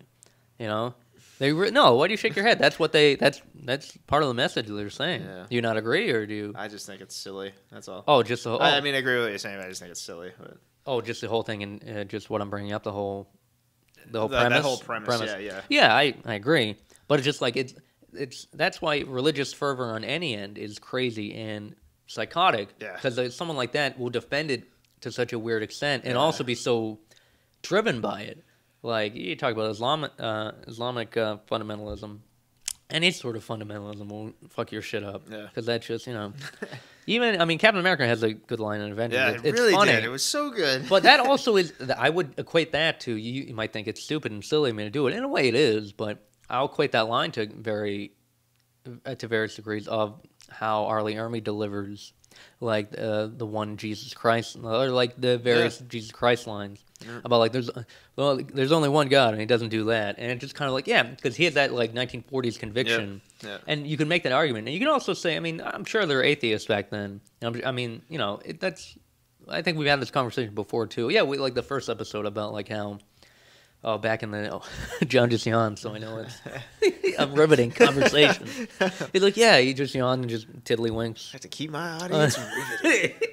No, but how like a 40s mentality, or what was I getting to? Just the 40s mentality of Captain America, or just like back in the day, there's the 40s were so much better because there wasn't any rape. It's like, well, no, you can't say that, and just like.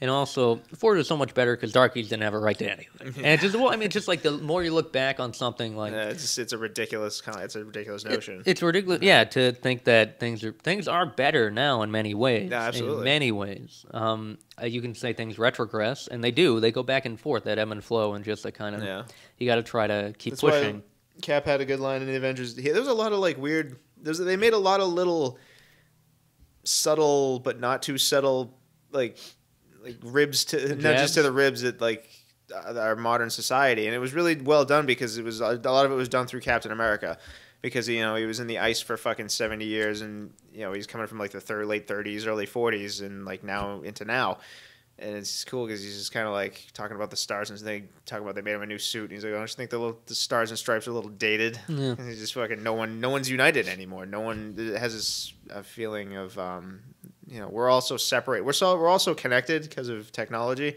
But we're all also as separate as we could be. Like, everyone's in their own little universe now because you have that ability. And it was just kind of weird. Like, they make these little jabs, and the whole the Iron Man thing about S.H.I.E.L.D., saying an intelligence agency afraid of actual intelligence, historically not a good concept. Yeah. It's just kind of, they made a lot of cool little clever cracks like that. Yeah, I think, it's weird because part of the anti-establishment thing is it's difficult to make in a movie like that. Yeah. And if anywhere you can, good. But also, like, Nick Fury, and we're picking up all sorts of trucks driving by because we're selling strawberries on the side of the road. But oranges. All right, hello, 1,000,000 once again. Yes. We'll try to bring that in every episode. We're just watching online. No, what was it? Like Nick Fury in the comics as like either the white Nick Fury. Or the black. I prefer everything was the David Hasselhoff. I actually enjoy Lisa Rinna with her DSL lips. Yeah. Or no, that'd be dick sucking lips. So DSL, her DSL, which are great, and even now great. But even then, she was right. Moving on. Hasselhoff or Fury 2.0 or Fury 1.0, Ultimate Verse or Marvel Verse. He was kind of anti-establishment, head of. He was.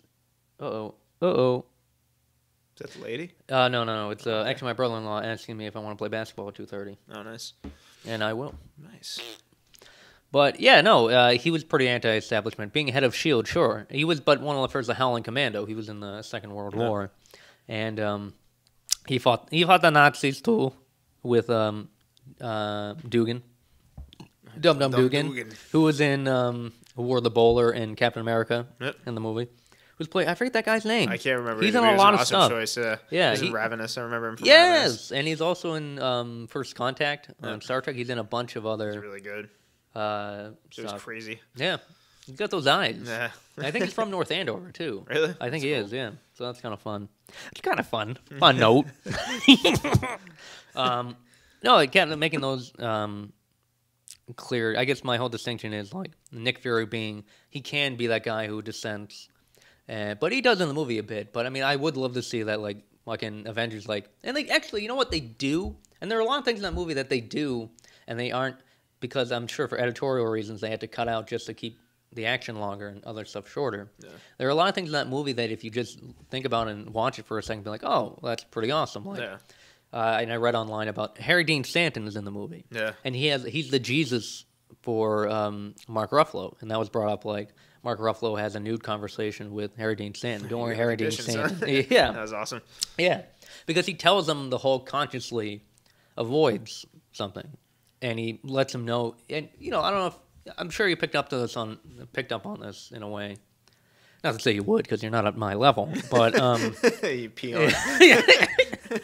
No, I mean it's there. Everyone sees it, and it's just kind of like you can see it in Mark Ruffalo's kind of face, and the whole up until that point in the movie, the reason why he doesn't turn on the Hulk because he doesn't like that, as he calls him, the other guy, and he doesn't believe in the conviction of the other guy. He doesn't think the other guy is out for any good. He's just like a sort of ball of rage. Yeah. And this is similar to what we were talking about in episode 6, I think, with Mike Bird, where he talks about the more interesting things are Hulk as, you know, because we forget, the beginning, when Hulk comes out, he's just kind of like, he's another guy who isn't necessarily, he isn't necessarily an evil guy, a ball of fury that just runs and destroys everything. He's just this other, like, he's this hulking beast who's just kind of there and kind of hates his other weaker self, or physically weaker self.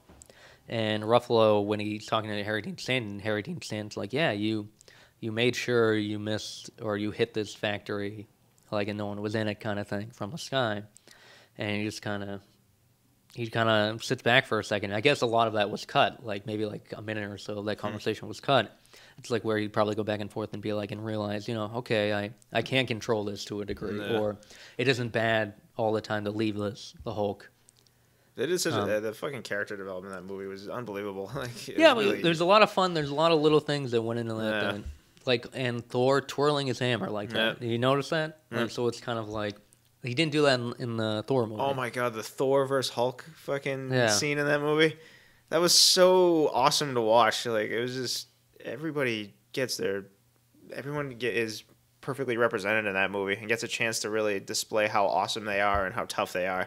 Even the Iron Man Thor scene was great. Yeah, Thor fucking hands Iron Man his ass, but like Iron Man had some good shots. He had a few good hits in there. It was awesome. Yeah, no, it was a good, like, everything, like the action in it is fucking awesome. Yeah. Like it's not just, it's action with heart. Or it's action, no, but it's action, an animated action where, like, the beauty of like kung fu movies or just anything like that, or Bruce Lee, and once. Quick sidebar. Bruce Lee meme, or I hate the Chuck Norris meme. Whoever likes it at this point should be shot, because it's not like, yeah, we get it, Chuck Norris, but there's a nice picture of Bruce Lee online smiling. When you sent me that made me so happy. Yeah, well, it's true, because I remember like seeing it in clips, and then you would bring it up again to me a couple of times in my youth about how Bruce Lee kicked Chuck Norris's ass, and in this little pic, it just shows Bruce Lee. We'll probably put it on Facebook, but. Yeah. Bruce Lee kind of smirking, and then just like, want to know another Chuck Norris fact? I kicked his ass. And, yeah, and he did. Yeah, I mean, where does Bruce Lee get his respect? Well, not to say he isn't respected, but I mean, Chuck Norris is still alive, and we're all amazed that he's 75 and looks like he's 40. Yeah. So I mean, not to say Chuck Norris isn't a badass, but I mean, okay, we get it. But Bruce Lee fucking ripped the hair off his chest in a fight live. And he didn't know what he was doing. And what the fuck is Chuck Norris going to do if he gets angry at Bruce Lee? Get the shit kicked out of him. Bruce Lee was a bad motherfucker. Yeah, and like, I guess the whole point of kung fu and all that, like water. You know, just like there's a certain flow to fighting, and just visual entertainment. There's a flow where you tell a story without words, and that's comic books. I mean, they have words in it, but part of it is like the picture just tells it. Yeah. It's how it's... Ninth art. You really can't... It always just like bothers me when people really just dismiss comic books as like an intelligent medium, because it's like oh, well, comics are for kids. It's like, are they really? It's like they can be for whatever you want. Oh, absolutely, they can be, but and that's not a bad thing either. It's like, fuck kids then. I don't know. The art in them, and like it's just, there's so much that goes into it. It's just the writing mixed with the art, and just all, if it's done properly, will form this amazing story that'll stick with you for your whole life. I mean, and you able, even if it is base, if you have a base level, like, this is greed or this is evil in a way. And, like, what is evil? And I was talking, actually, my boss at NORCAM, North Reading Public Access, which actually we will be, these air all the time. Sock Talk airs all the time. That's awesome. Like, every week. So, I mean, like, I have to put them up on, like oh, so here's, great. yeah, I know. That's so great. And just, like, I don't know how many complaints we've gotten about it. What is this sock chatter? Hopefully a lot. Yeah, yeah. Old ladies just like at 2 a.m, like, oh, what is this? It's so vulgar. Yeah, Adam Sandler as John, as Adam Sandler, as old lady, as Marla Dietrich. But no, yeah. So if he was telling about the nature of evil in the book, Nature of Evil, and just like it takes, or just like applying these adult themes to like comic books, and whether or not and whatever we're transferring are kind of like. We're making excuses for liking something quote-unquote childish and transferring it to an adult theme and making it work as an adult and just not really overlooking, like, I should be doing something else. So just like any sort of reading. I forget what author said it. Or if Arthur said it. On the Rocks. On the Rocks, yeah. If Dudley Moore's character said it. I think it was Thoreau, I think, is like any, I'll put some cred here. Henry David Thoreau. Henry David Thoreau, who I kind of dislike in some ways because, like, fucking, I've been in the woods for a year or like a couple of weeks. Now I'm writing a book about it. Yeah. I'm like, okay, we understand nature is beautiful. Good. You're A+. Here's your fucking medal. But but then I use him as an example in a prose, so I'm shitting on him and using him in a positive. So it's cool.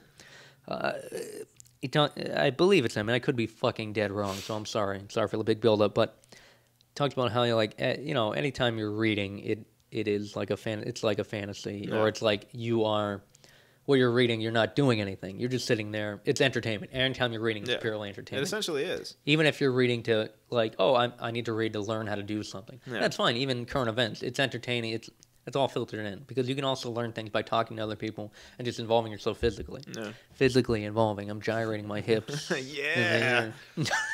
Don't do it. Fuck in the air to get things going. All right. Well, here's the thing. Would you have or let the Hulk rape you? Would I or would the Hulk? Well, it wouldn't be rape, I guess, if you let him. What am I going to do? Fair enough. Butt full of gamma radiation. Oh, God. Wow, that's an explosive. It's like he has sex with you in, like, Des Moines. And then just, like, you end up, like, in Malibu. Like, because the money shot. I'm sorry. Whoa! It's tough. But... Go ahead. You were going to say something before I blew your load? No, I kind of just... I don't know. That kind of does make sense. Because essentially reading is entertainment regardless of what it is. But, I mean... It's not a bad thing, but just kind of make it... But that should level the playing field, I guess, is what I'm saying. Yeah, I guess. But anyone who considers it a waste of time, like, what do you consider to not be a waste of time? What's the end game? Like, what essentially... Yeah, like, what essentially is fucking perfect human transcendence? And, like, what... What is not a waste of your time, fucking super smart guy? Yeah. Like, well, I mean, what are you doing? Are you out there tilling the fields and feeding fucking an entire nation?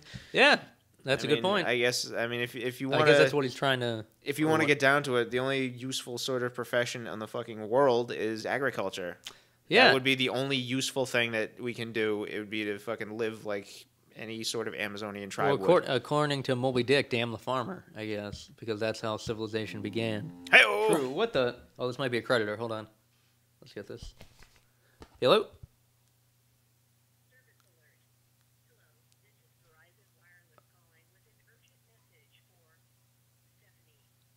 Oh, it's on me, but I use her name. Okay, now it's Spanish. Yeah, so it is. I had to pay my bills. That's what that means. I pay my bills. Bill's a deadbeat. Yeah. Oh, yeah, speaking of, well, I mean, not to break that, but yeah, I do agree, like, and Penn and Teller Bullshit is a great show, whether you agree with them or not. And I don't agree with them all the time. Actually, there are a lot of times like, no, I don't really. Because they're like middle, I'm not saying middle, they're libertarian views, and sometimes I agree with it, sometimes I don't.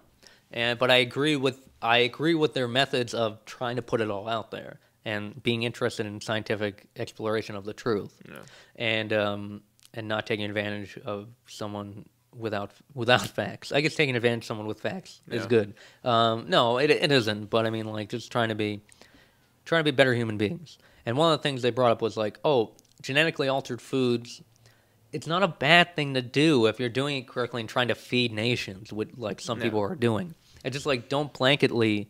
like I was part of Massberg, like all public interest group stuff in college, and like all this other stuff, pseudo hippie stuff, which is fine, and I'm down with recycling other stuff. Yeah. And I think, listen, it's a good start. It's a good way to go, and you just need to investigate. And the way those organizations kind of thrive in some ways, and Massberg was like it. They have, and I met a lot of cool people when I was at college who was there. There was one guy, this guy Clint, who actually he was fired or he resigned because he didn't believe in the policies they had to inflict. Or he had inflict, Jesus, not like he's a warlord. That the policies that he had to enact, or like the I would say not the what they felt the needs were to address as far as like an issue.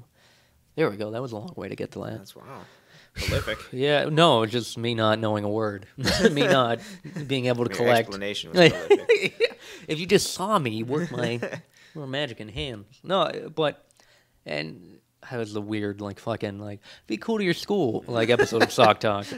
No, but he was like, yeah, this is not, no, we're being a systematic, we're acting like a Walmart or something like that. No. Which, depending on your feelings of Walmart, they can give people jobs, and they can fuck people over, and they have, and they paid their dues for that, but do they continue? And that's a whole other thing to begin with.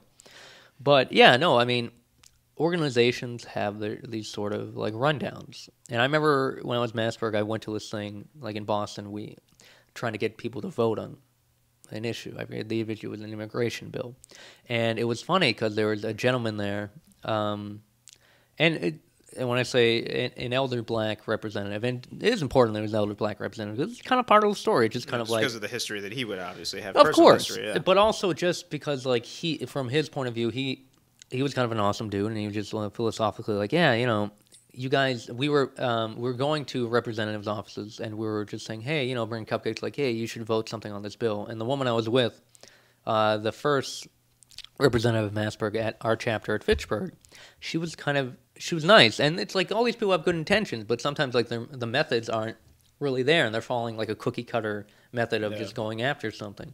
And in a lot of ways that can work, but in other ways, like this representative would tell us, like, we are all in support of this type of bill to help immigrants out.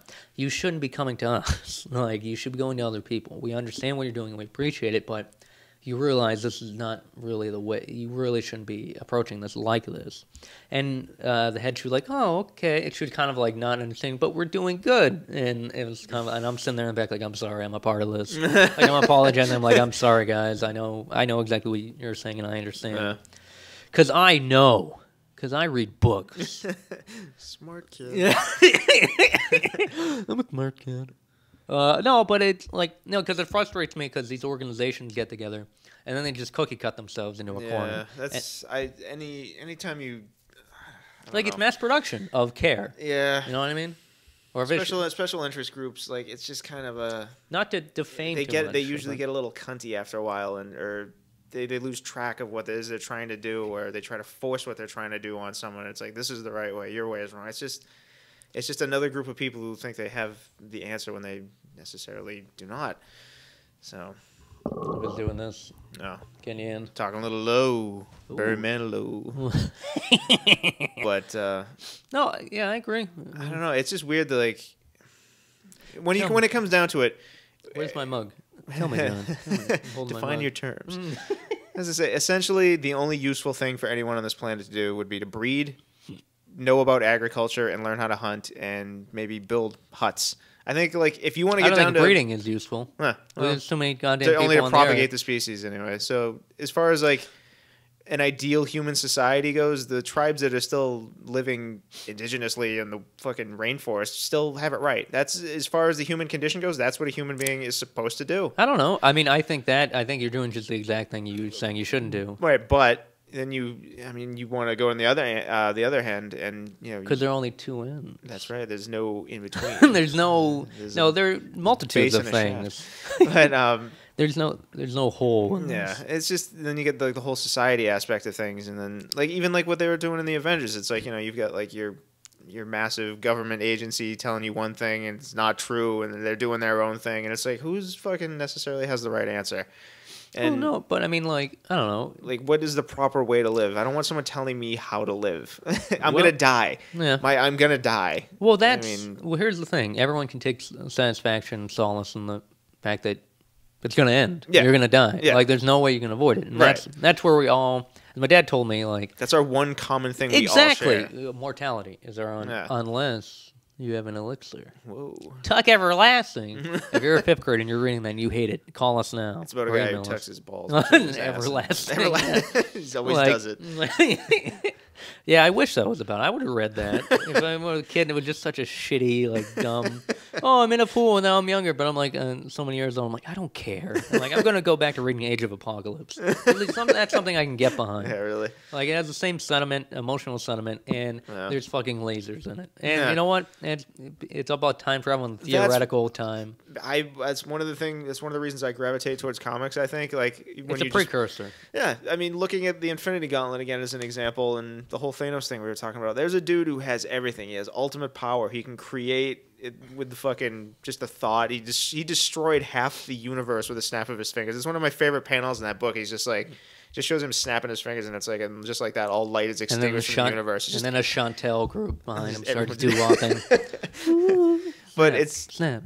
It's just a perfect, I think, representation of, hey, this guy has it all. He has power. He can do whatever he wants, and this is the outcome of it. This is, I mean, who's to say what way is better to live? I'm sure you could quantify in certain ways, like, better than live on a fucking corpse load of children. That's very true. That is like, very true. What's your hut made of? Oh, kitty skin, like foreskin. That's very true. Well, I mean, no, I know what you're saying, though. I mean, yeah. How's the holier than thou perspective from whatever, like, thing? What's the best way? And, hey, you could say those dead kids, if they were dead already, like, well, I kind of need, there's no wood around here, so I kind of need to put it together.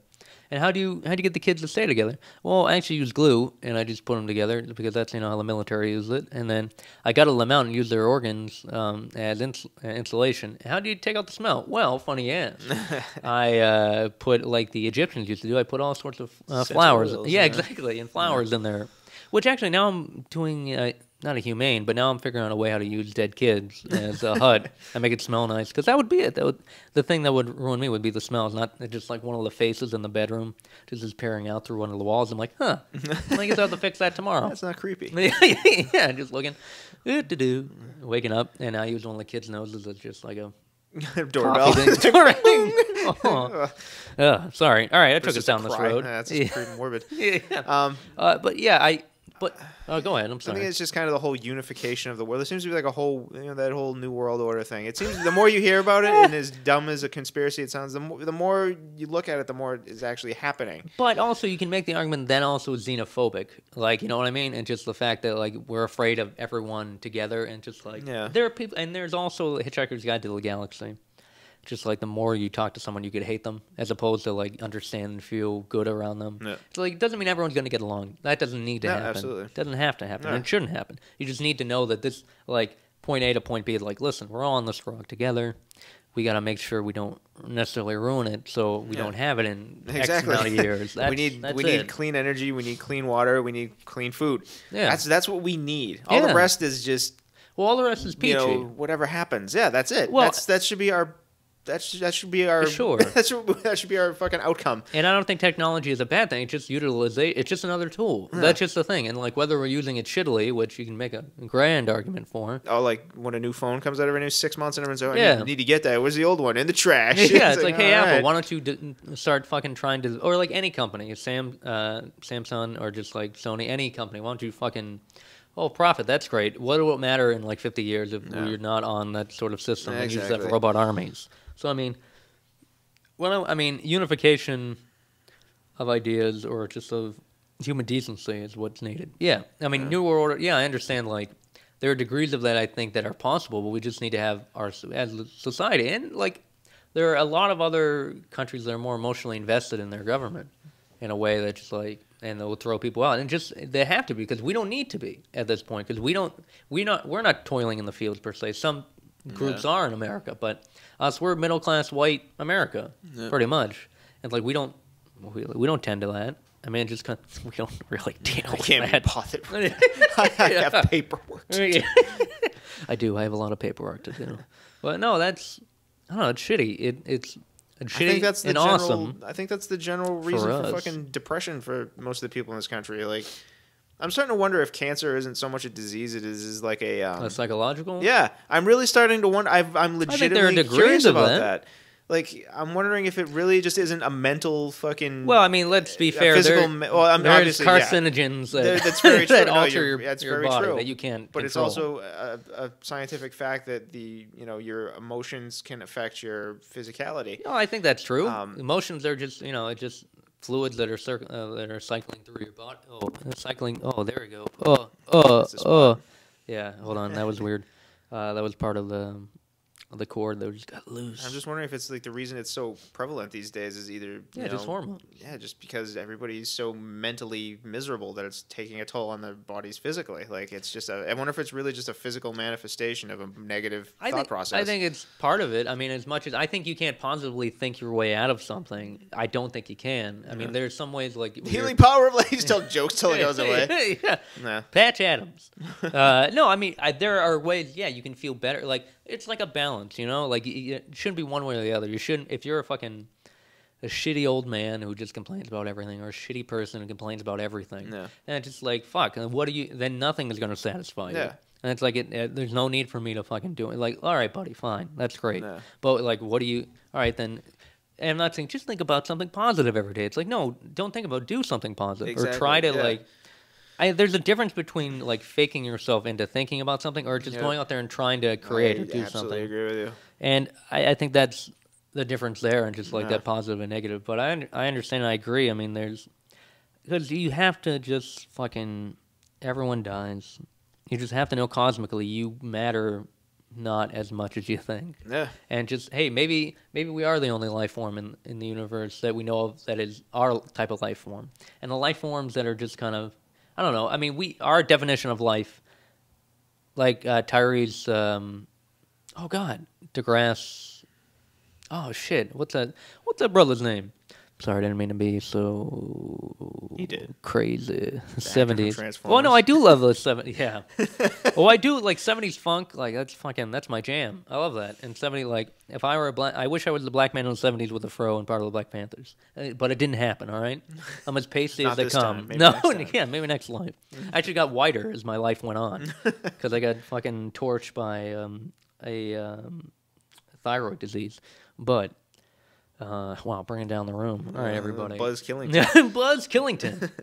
No, and that's like, I forget the fucking. He is the host of Nova now. Tyree's. Nova. I used to watch that show. Yeah, with oh shit. Oh, I can't think of anyone's name today. Move on. Yeah, just get the fuck on it. No, but this gentleman talked about how like. Listen, our definition for life here could be completely different, and it's ever changing here, and it is because organizations, civilizations, organisms can evolve and live in noxious gases. Yeah, like the fucking poisonous gases, like forms of crustaceans that live down at like the bottom of volcanic pits at the ocean. That pretty much spew out pure poison. Sulfur. Yeah, it's like pure sulfur. There's nothing. And volcanoes, bacteria, same. Yeah, there's nothing down there that is alive, and this creature thrives off a certain chemical that absorbs through its skin or something. It's like carbon-based, silicone-based, but also just kind of like what other? I mean, we can't. I mean, there could be things so alien to us that we can't detect them, right? And just with our own senses because they're not like up to speed. Interdimensional beings, and stuff. Or just not even that. I mean, interdimensional. That could be just another name for just seeping through like. They exist in different spectrum. Yeah, maybe that's what ghosts are. Yeah, or something of that. I mean, I don't know. There's so much we don't know. Not to say in the Socratic or Platonic way of I forget who said it because I'm bad at remembering history and the ancients because I'm not a good student. But the fact that it was said that I know nothing. But the whole point of knowing nothing is you got to that point. You came to a conclusion after. Rigorous thought and study that you know nothing. Yep. I love that. I'm familiar with that. That's one of my favorite. Well, it's a good frame of mind, and it's something. It's not to say you don't know anything. It's to say listen, there's a shit ton out there. Yeah. Shit ton. TONNE. You Brits, you British fucks. I'm sorry, I'm just on I got to a big argument with somebody this week on online. Ted Danson. I wish it was Ted Danson. I'd argue with. I wouldn't even argue with him. I would just be like, dude, you're awesome. He'd be like, I'm right. You're right. Not me. Tell him to fuck off. I've seen a lot of pictures of people lately posting. This is some sort of resurging trend with Air Jordans. Oh yeah, I saw you.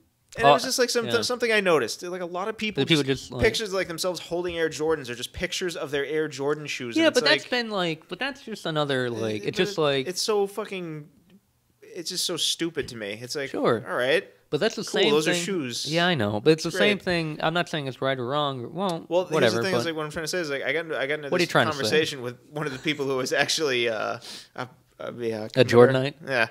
It's one of the guiltiest charged in my little statement, and he was just kind of like, whatever, man. He's like, it's just vanity. Who's to say, like, it's like it's whatever makes you happy. I was like, all right, well, I still think you're an idiot, but sure, but your point is valid. You have a valid point. And right? It's that's like, think about the Avengers. Let's talking about the Avengers. Exactly. It's not really relevant to anybody who. I mean, there are ideas you can grab from it, and you can make the case that there's more valiant things to be involved in or invested in. Like, we like the idea of superheroes and people having our backs and just people rising above a certain thing, whether they're enhanced as almost like a god or a different organ. Like Thor is a whole different fucking thing. Yeah. And Iron Man is just his man-made. He's Batman. He's Batman. He's Batman with with armor. Yeah, with he's a cooler Batman. Yeah, he's But they in the Batman movies they haven't really explored his intelligence. Because Batman's a detective and a scientist, as Homer Simpson would say. And it's not Batman. It's a scientist. Batman's a scientist, and that's probably when I was a kid. I'm like, he's fucking right. It's like so funny, but it's funny because it's the idiocy is true, and it's just like Batman is a scientist, and Conan wrote it, so he's thinking, Batman's a scientist. Adam West Batman, but and in the multimedia verse outside of comics, Batman's never been portrayed fully as that detective scientist, but enough of that. No, but the Air Jordan thing, and that's early '90s when that came out, and my brother, both my brother-in-laws. I don't know how to grammatically put that together. We're getting to the whole family thing again. My sister, Jesus. All right, my wife's brothers. Okay. They have a shoe thing. They're kind of athletes and they love shoes. And just like, I don't know if they do that. I haven't seen it, but I mean, I could see them being a part of that, being that thing. They, I got my new pair or whatever. Yeah. And it's like, I mean, I don't agree with that. I mean, and shoes can be a lot of money. They'd be hundreds of dollars. Or no, sure like 100 something for fucking 10 cents by some little person. Well, that's the weirdest thing. Like mass, like do. And have you ever seen videos of just like the slave who made your shoes is happy that you get to wear. You have $250 to spend on them. Yep. Good for you. And send a free tooth in every pair. But there's a video of like these kids just putting together like. Do you see the cards? They're putting together the cards. It's fucking insane. It's amazing how they do it. And you think to yourself, like, I'm sitting at work at a computer. I'm talking to two buddies while I'm trying. I'll do this report once I get to it. And it's like, wow, we're lazy motherfuckers. We really are useless. We're useless. Middle management fucks. We have a show. Yeah. We're privileged enough to have a show that we talk about whatever the fuck we want. We're not really contributing much at all. No, not at all. And actually an oversaturated market. Yeah. But hopefully these little Asian kids are listening, and they take it and like, America, and they'll go and do the same thing and just fucking eat burgers all day. I just got bummed out about my own privileges. Oh, did you? Did you, buddy? We bring it down? Because I was thinking about what I was going to do later. I was like, I'm going to go to the gym after we get out of here, and then I'm going to take a shower. Maybe I'll paint. I'll paint a little, and then I'll go to a movie tonight. I'm going to leave the water running for 2 hours, and then I'm going to, because I don't have to walk a mile, to put it on my back in 2 buckets. That'll last maybe a day for 5 of us to take a bath. And the thing is like, I don't want to have to do that. Maybe I'm talking about like 18th century China. But I don't want to have to do that though. Like, no, nobody does. Why would we want to do that? Like, I think we all yearn for I kind of in a way yearn for that sort of like regression. But you really at the same don't. Time, I don't. You really don't. When you think about it, it's fucking terrible. I don't want to hunt my own food. Well, here's the thing. I don't want to do that at all. Many experts say we don't have the ability to keep up with the lifestyles we have, and I would disagree. I think if we find that energy source. It's the thing everyone needs. We need a Tesseract. Yeah. Or just like we need to fucking Tesla coil everything. Yeah. Like we need to. If the governments were truly. In the people's best interest. Yes. If they truly wanted to present something where just maybe I'm dead wrong about that. No, you aren't wrong. I hope, no, you aren't because Tesla. Fucking, like you're saying, you brought up Tesla. Yeah, but that's also really conjecture in so many ways. I mean, I don't know that's true. I mean, I've heard and read, and I don't know if those sources are 100% accurate. All right, fair enough. But you have to question what you read and question what you hear. But I mean, like the idea of it. Sure, and it was wireless too. It wasn't like it wasn't poles. Like we have poles with wires. Tesla, his initial energy source was electromagnetic field. Yeah. You would be fed into a wireless energy. It was like Wi-Fi for fucking energy. Yeah. Yep, it's radio. Pretty much the same principle of radio, which is him and Marconi developed that. But I mean, who knows what effect that might have on Earth's magnetic field, though. If it's totally brains self-sustaining. Yeah. Well, no, that's true, and we don't know. Like studies of. And you never hear about studies about TV, really. You have to really dig for studies on TV and what they've done to us as a people and everything, be it psychologically or physically. And what's going on is there's just a gun being pointed at you at your television and just pointing, like, just waves at you. And, talk about conspiracy, because we love to. There's John Carpenter's They Live. Great movie, great little liberal movie. It's a great for the workers unite kind of thing. It's got an awesome premise. Yeah, remember the ranting and raving guy on the TV? Yep. Like he says something at the beginning of the movie about your TVs are always on, they're always throwing signals at you, and he's actually technically right that the TV is always on, or there's always a signal being pumped through, because at least in America. Scientifically, you have the IRE scale. Yep. There's a scale of color and white and black. Yep. And American television at 7.5 IRE is what the black standard. The standard for the color black is what we call 7.5. And there's always that energy is always pumping through your television if it's plugged in. So I mean, there's always something coming through. Whether or not it's a strong enough signal to be a suggestive signal to tell you. Buy, eat, or do whatever, don't know. You have ads to do that anyway. So, and the more you look at advertisement, the more aggressive you can see it, and the more crazy things get, and the more... I think that's... I'm sorry to interrupt you. No, go ahead. I understand what you're saying. Ranting. I think like part of the next stage of human evolution is the ability to overcome these things. I think we already are in many ways. Yeah, because like I personally, I'm in the field of advertising. That's what I do. In the field. Yeah, I'm one of those. Yeah, I'm one of those people who's polluting your mind with buy me ads. Yeah, but thanks. I'm impervious to it myself, unless I feel like I make my own conscientious decisions. I feel like I'm in control of my own the vessel that I'm in and the thought process that goes on. But it gets burnt in your mind, whether you like it or not. It does, auditorily and visually. But I seem to be. I feel like I'm more receptive for whether or not I want to acknowledge it. Okay, it's like I don't need to buy Rice Krispies right now. You know what I mean? It's like I think I should go out and get some. Yeah. Now that you mention it. Let's do it. But I think that might be the next stage of human evolution is the people that can resist these sort of impulses that are being fed to you. Well, one of my favorite... and that's such a stupid form of evolution because if that's it's almost like a defensive mechanism. Well, yeah, those aren't bad. We've had defensive mechanisms for a while. Yeah. Like seeing in the dark is like a defensive mechanism, or just like being able to heal ourselves. Or like, you know what I mean? Healing. I mean, we do heal ourselves. Like you get a scar, your tissue comes together. Not like Wolverine style, not yet. But, I wish. Yeah, but and regenerating cells so many times. Yep. And but no, that's like we are ADD. You could say that's an adaptive strategy to all this shit going on, especially in like cities like New York or LA. Because man, I went to LA like a couple weeks ago and it was just kind of shit. I forgot how much of a shit show driving around is because of so many cars, but all fucking billboards everywhere and just like everything. Like ugh. Yeah. Like I remember like the city. I'm like, oh, I like the city a little bit, but I remember why I wanted to be there because I had a lot of friends I enjoyed being around, and that's kind of. Oh no, that was your foot on part of the table. Like, oh, that's pretty hard. Well, hard feet aren't soft, so I guess you can make that sexual. But yeah, no, Douglas Rushkoff, one of my favorite. I think I mentioned him a couple times on my cast, after my broken foot. Dick cast. Dick cast. Yeah, my dick's broken. Putting your penis in a cast, that'd be constantly hard. Ugh, there's no bone there, so it's nothing you have to set. That sucks. But it's just like a fruitless effort trying to get. Sign my dick cast. Yeah. Well, anywho, sorry. Douglas Rushkoff, who I mentioned previously on episodes, talks about having an adaptive strategy to these certain like ads and just like all this fucking noise. And, ADD, whether you can admit it's a true thing for some people.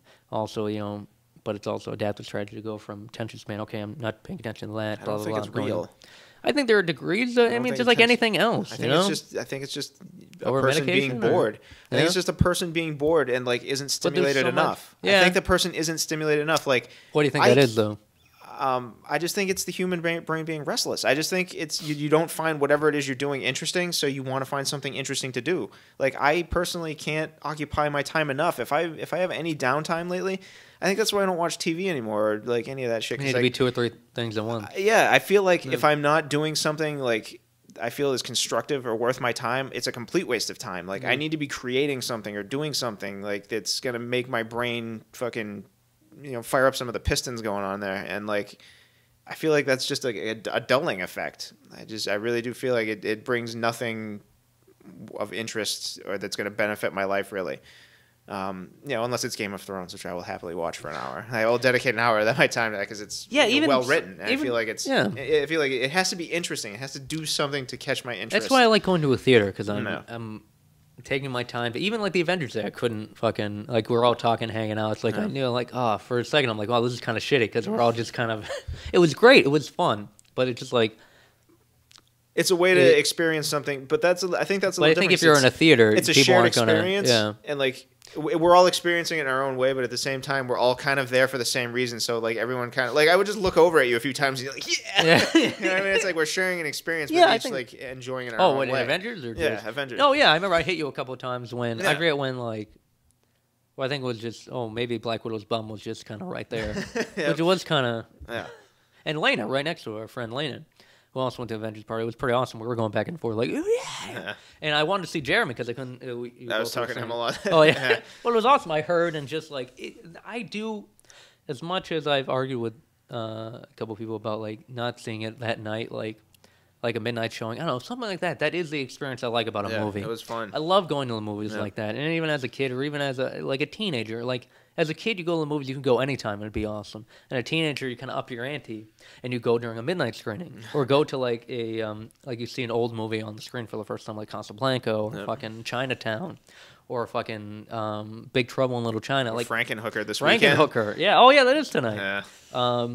But yeah, which is playing at the Coolidge Corner, I think. Oh, God, I want to see that so bad. Boston we are in a lucky geographical place. Like, we're close enough to New York if we ever want to go to New York, which is, despite how you feel, New York is the cultural center of the United States. I can't argue that. I hate it, but I agree with you. I don't really like New York a lot and being a Boston sports fan, it kills me. But, I mean, I enjoy going there and seeing I have friends there. We all have friends there. We all have friends in New York, don't we? Important. Oh, man. Important. I'm a person, listen to me. No, but I mean, it's a huge place, and it's just like there's a lot of beautiful things about it, a lot of fucking ugly, shitty things about it, because it's a fucking millions of people just crammed on this island. I think that's the interesting part of it for me, is watching like the human interaction aspect of it. For me, is what fascinates me, and that's what humans. I hate. Like, I'm not human. Yeah, clearly I'm fucking.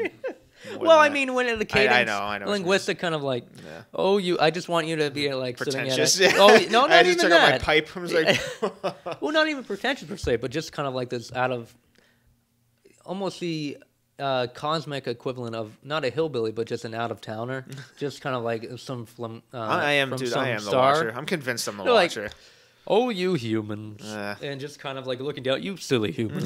What are you doing? You're doing it the wrong way. This is how you become a hunk. Yeah, I don't know. Yeah, no, I am with you. I actually, Steph likes going to New York. She likes walking around. I like it too. Like, Central Park is awesome. Like, it's about the size of my hometown, Methuen. It's like, it's a small city. Like, you can just walk through it and just relax. And great, like a summer day or spring day, it's beautiful. And like, there's some parts you can just walk through New York, and it's like I love playing the "What's That Smell" game. Just like because every like I remember when the second or third times I went to New York, like when I was a freshman in college. And I remember like walking down Wall Street, like it smells like fucking marshmallows down there. What the fuck is that? Like, what kind of combination of chemicals? But it was just, and Wall Street is, when it's raining, it's fucking gloomy. It is just kind of, it's almost like archaically, like there's a power there. You know what I mean? Like the building structure, it's just kind of like a Ghostbusters moment. It's like, yeah, this building was meant to be a harness for spiritual and evil energy. I don't not subscribe to that possibility either. Yeah, well, I think that there's way more going on all the time around us than we are aware of it all. I agree. There's a whole bunch of weird spiritualism that happens that whether it's true or not, the amount of energy put into it through belief system only, like through people, like a group of people, like if we do this, this will happen. Yeah. That, I mean, it doesn't necessarily make it true, but it makes it true enough in their heads that it concocts a certain, I guess, ether about it, which makes it even creepier and real in a way, you know what I mean? Yeah. And just whether or not. I think that, like, you and I agree on a lot of things as far as that goes. As far as our philosophy on life and, like, ideals. Turd collecting. So I think we agree on those sort of things. Like, we don't know. I mean, I don't subscribe specifically to any particular philosophy. Oh, I do. Philosophy Mag. Oh, okay. Yeah. It's always got a picture of Nietzsche on the front. Yeah. I had syphilis. I was a genius. I'm surfing. Syphilis. Yeah.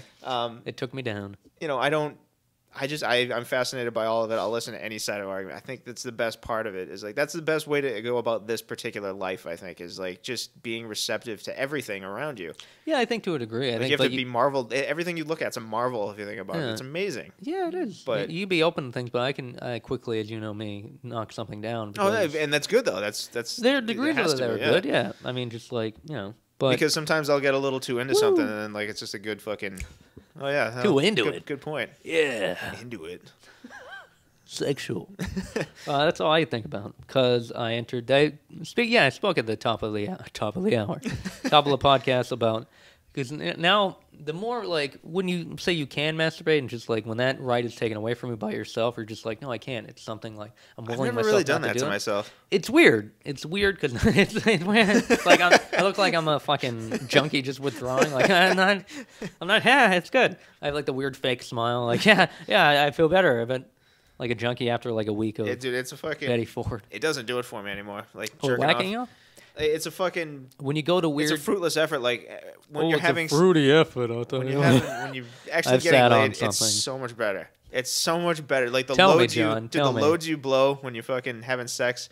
Like when I jerked off yesterday, and it was just like fucking pathetic. It was just sad. It was just like, well, it's never like a fucking like fiesta when you jerk off. It never like whoa, party favors coming out of your. It is when you have sex. I think it's because your body knows it's your body's trick to let you try to get you to reproduce anyway. So it's like you're gonna blow a better load and it's gonna be way better. So you have people helping you. It's like a party. You have people helping you out, and you, like if there's something you're into going on, and you're like, oh, it's just so much better. And then like you gotta have a partner. And you're like, well, here's this dirty tissue now. It's like it's like cream and cupcakes. It just isn't. You had your fun. Now it's time for cleanup. It's reality, stupid. Do you ever go to the brink? You're just kind of like, oh, I don't want to clean up, so you just kind of turtle yourself back. No, I just do it.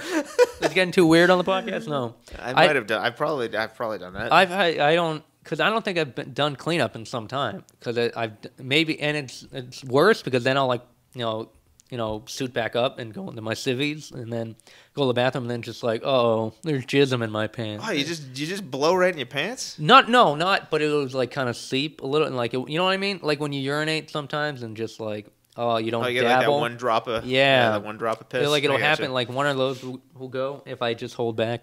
I hope everyone takes note of this. It's important in my election. This comes up. The UM, obviously. Yeah, but at least it's out there now. No one can be like, if we dug up some dirt, be like, yeah, that's there. Here's the volumes of those stupid things. Countless hours of this. No, but I'm trying to think. Yeah. But here's the thing, obviously being fucking experts on porno, like even thinking about the prostate and that's a button, you push it, and that's a sad thing too. Like I know you're not to say everyone has a fucking magnetism, the homoeroticism, but like the sadness of heterosexuality. Well, you could be a heterosexual and still have ass play with your lady. But but here's the thing too. I mean, the sexual revolution kind of has not happened because it's not really accepted amongst a lot of circles to be like, do whatever to your body, that's your own thing. Yeah. Like it's just like it doesn't matter. The sexual monikers don't matter, and just like there's a little fucking thing in her asshole, like up, if you push it. You're just a fucking. That's your go button. Yeah. That's your fucking blast off. And I've never had that button pushed by a lady. I'm not gonna push a button, Phil. Yeah. I guess I'm not. Well, I wasn't officially asking. Next up on the podcast, things get dirty. Phil sits on a microphone. He just said, I wonder if I can talk through my asshole. Jim Carrey style. Yeah, I haven't done it. Well, isn't that ridiculous, though? Isn't that such a fucking tease or just the stupidest thing you've heard? Really? Well, no. Societal things like nature's telling us, just push this button in your asshole and it'll be the fucking best thing in the world. Like, okay. And society's like, well, I don't know, buddy. It's like, well, what do you mean? This is amazing. It's like I'm going to come like a fucking fire truck. It's like, I don't know, that makes sense. Not to say the lady wants fucking jism nets over her or wants to be fucking plowed by a snowstorm of semen. But, well, maybe she does. Actually, they all do. Porno has taught me anything. They all want it all the time. They do. Actually, have you ever encountered, is this too crazy? Have you ever encountered a lady who just fucking wants it? Yeah. Oh, fuck you. Fuck off. Actually, that's not true. I've had one where a lady went crazy over the junk, and it was fucking, it was like a kid on candy. I'm like, huh? It was like that tool time moment. Yeah. It was good. I don't know. Any girl that I wind up in a physical relationship, it's always like very intense. That's why I don't have them too often. Intense. Fuck you. They're always really good. Yeah. It's that weird primal thing. You gotta sniff each other out, and that's why it takes longer to find someone because everything just has to kind of happen. It's weird. It's a weird process. I'll go for like a year without having sex, and then I'll catch somebody's scent, and it's just kind of like, ugh. And then you put them in the van. And yeah, and then it's just like a year of straight fucking animalistic sexual acts. Whee! But yeah, I don't want anyone putting their finger on my ass because I got a hairy ass, so I wouldn't wish that upon them at all. Was it like, did you just have to get through a thorn bush to get your asshole? Or I just picture me with my stumpy little 5'6" thick fucking legs pinned behind my ears and someone working a digit into my fucking hairy fucking starfish. That doesn't mean... It's like, that fucking thought, that immediately is just like, ugh, I don't want to do that. Yeah. Well, it doesn't mean you have to fucking be strung up like David Carradine, like to get... was it David or Robert Carradine? It was David Carradine. Yeah, it doesn't mean you have to be like put in this device to fucking like drop you in the fucking orgasm space. It just means that like you could be just like you get in the mail and then a poop shooter. You're just working. You're just going through your mail. You dig a hand in your own ass. Like, whoa, oh, Bill! No, just a lady like just you play like 69 and then she fucking pushed that button. I mean, like. And I don't know. This is it seems weird to me that like society has. I mean, maybe I'm just being too like overzealous and like. Well, society tells it. Yeah, you're right. You're right. Like I personally have no interest in that sort of thing. Even with girls, like I don't like fucking a girl in the ass. It's not my thing. But I want to ravage every part of a lady. Oh, like, I'll do it if she likes it. Like if she likes it, I'll do it because that's it. Okay, all right. This is where we draw the line. If you're not a rape guy, then I'm not this conversation. And, heading down a path I don't want to go. No, yeah. I mean, of course, you want the lady to enjoy herself, but at what cost? Well, I mean, it's not my particular thing. On the spot. I'll do it. No, I'm with you. Whatever. I mean, I don't know. Like, I was thinking, like, normally these podcasts that we get philosophical, we get down roads that we talk about building civilizations and like... And then dick jokes. And then like, would you let someone handle your asshole? Pros and cons. Next up, is there 3 different realities coexisting at once? Yeah. Well, there's a multitude dicks. with dicks just hammering at each other like a solar dick storm. No, but I think these are like the 3. I think primarily and primally, these are sex is a thing. People say people in America don't talk about it. I think we do, but we just don't talk about it the right way. Yeah. Just enjoying each other in a way where we're all just kind of hours long, like together, just kind of melting into each other, and just fucking, I don't know, becoming engorged in each other's just scent, like you said, and just kind of like a ball of flesh. I think that's the way to go. Like an orgy? Yeah, I mean, I was thinking 2 people, but if you want to throw in like 20, oh, okay, I'm game. You want to get all Roman about it? Why not? And Caligula on my ass and fuck horses, and then ride home. But, Jesus. That was actually an opening line for a stand-up thing I did. Some fucker heckler jumped on it. Like horse fucking. I'm like, whatever. There's something really, it's part of human nature. It's part of... The fuck horses? Yes, absolutely. Yeah. In my world, baby. Mr. Ed. But no, there really is something... Take a load, let me tell you. Oh, he absolutely can. He blows them, too. All over your back. Bareback. The horse aids. I think you described that pretty well. There is just something about like being intimate with somebody and just like you just fucking sweating all over each other. It's fucking awesome. No, it's a weird like. Who needs? It just kind of you need to just give yourself up, you know. It just and you lose yourself in that kind of whirlwind. Yeah, it's awesome. Yeah, and the flesh has its fucking. It's pretty awesome. Well, I mean, we are a bunch of things, you know. We being you and I and no one else. Together we're friends. No, I just can't get over the concept like of what we can do. Like we can do anything. Like no, we can't do everything. We can't do everything though. But like like that's the thing. It's so weird. We're kind of limited. We're very. But limited. In your head, you can like. Like a delusional asshole, you can do whatever you want. Yeah, it's.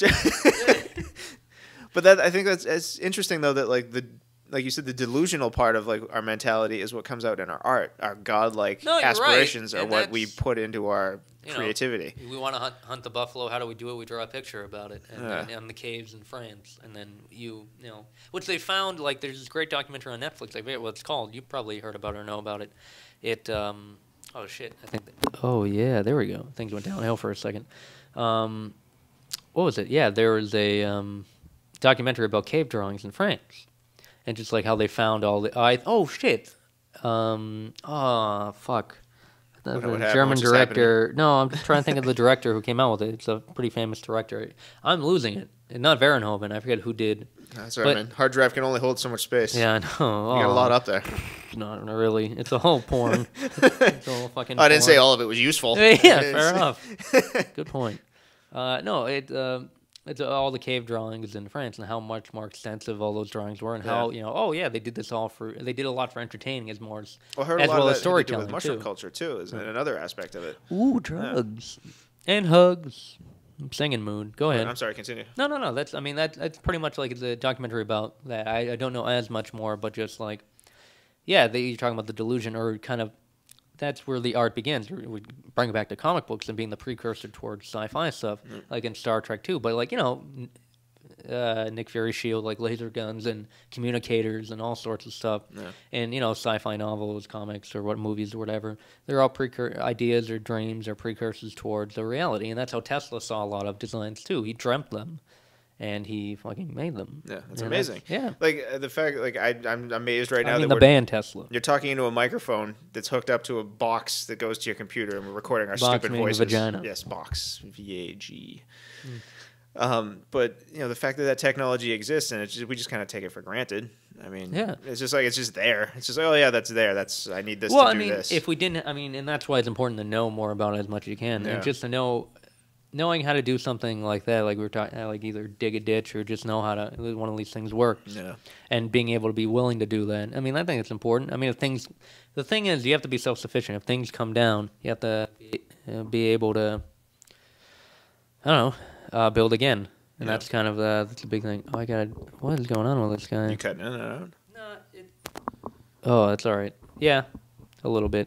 It's not the best. Around. Around. What are you doing with your watch? I'm just pointing to my wrist. I have a wrist. Yeah, we're doing well. We're doing well. I felt so. Yeah, no, but like going back, what was it? Going back to comics and all that, just that precursors to that. What else was I saying about chocolate? Cave drawings. Chocolate. Cave drawings. Shit, man. I don't know. It's I'm perpetually fascinated and fucking enraged by human species every day. Yeah, what are you gonna do? What are you gonna do? I think it's sorry, perfect human. Well, we can't all live up to your. I really potential. Wish you could. You should come check things out on my level. They're pretty awesome. Whoa, he's got a cool pad. It's just I don't know. I think it's just people are just there's such weird. We're so contradictory. Let's generalize everything now. Quick, go. I don't think that's a generalization at all. I think we contradict ourselves on a daily basis. All right, contradict yourself now and constrict. No, I won't. Oh! Yes. Yeah, I guess. I mean, everyone's a hypocrite. But, you know, that's part of it. That's part of our age. Yeah. Our age. AIDS. There'd be one conversation without it. That's so weird, though. Like, where do we go from here? Like, what do we do? What do you mean? Just like, well, there's the whole thing, like, we have to... Like, we know what we have to do. Fiddle with this again. We have to... Space exploration and get showered by radiation in space because there's no protection, or just like we need to know how to harness. As Grant Morrison would talk about the different power structures and the Invisibles, his comic The Invisibles, different levels of civilization. One level, like one, uses like the earthly or planetary level of controlling. I heard Michio Kaku talk about that. Yeah, before. and then just like then solar base and then universal base. Yeah, you control your own planet and stuff like that. Control your own planet. Control your solar system or harness the power of the solar system and harness the power of that's pretty amazing. The universe or even the dimension. It's pretty amazing to think about. Well, I mean, yeah, there's a lot. I mean, it's just like potential. It's also about like some sort of transcendence. And I was thinking about that like in the Avengers. I'm like, fuck, look, I'm 29. Look where I am. I'm like fucking midnight line for the Avengers. Fucking, I thought I'm so depressed. I'm like, oh, fucking. I just thought we'd be more at a different place right now. I thought we would transcend a lot of stuff. Maybe not just like as an individual. I mean, not necessarily like individual success. I mean, just as like. I don't know, just me as a species. I don't know. My species. I understand what you're saying. The movie. But every day you wake up and you're not some sort of fucking all-powerful cloud. Like, I mean, just like, where is it like... You feel like you're ready up here, but this is still limiting you. I mean, maybe I'm not ready up there at all. Maybe that's the thing. That could be part of my thing. Maybe that's what death is. I still think that could possibly be what death is. Death is like, oh, hey, guess what? You win! You win transcendence! It's like, oh, cool. That's fun. Yeah. I don't know, maybe. I mean, I guess... Controlling your own body and your own thoughts are cool. I can't control it. Regulate my breathing. Yeah, it's just a natural fucking thing you do. Your body does it because it needs oxygen for your muscles. Yeah, whatever. But I think there are monks who can do it. Yeah. And flaunt it like a fucking bunch of assholes. So I think that's funny because like all I was thinking at the midnight screening of the Avengers was how awesome that is for me. Because like I don't partake in a lot of the things that a lot of people do to enjoy themselves. Like I don't really drink. I'm kind of a buzzkill as far as drinking goes. I don't drink. No, you don't. I don't dance. Chardonnay. I hate dancing. Like I just can't do it. I don't. So what's your thought on fun? Like last night was or the midnight screening. That's fun for me. That's my equivalent of like any recreational thing that a normal person does. Like that for me is like, dude, enjoying something like that with that many people. That's fun for me. That's what I enjoy. I'm with you. Which I guess is kind of that doesn't happen too often. So it's kind of it's kind of a drag when you think about it. But no, I mean it's. There's a certain pathetic level of it for all of us who are just kind of like going to a movie, sitting in a place for 3 hours, like but no, I mean I don't like clubbing per se. I like going out. I like hosting a party and like drinking and relaxing in a house. Yeah, fucking being an idiot there, because like I don't know, like in LA my time in LA was my party time, just being there relaxing. I was in a house with like 4 other people, and I think so. Yeah, usually. 4 or 5 other people. Yeah. And it was just in the city I thought I needed to be to start a career and do what I needed to do.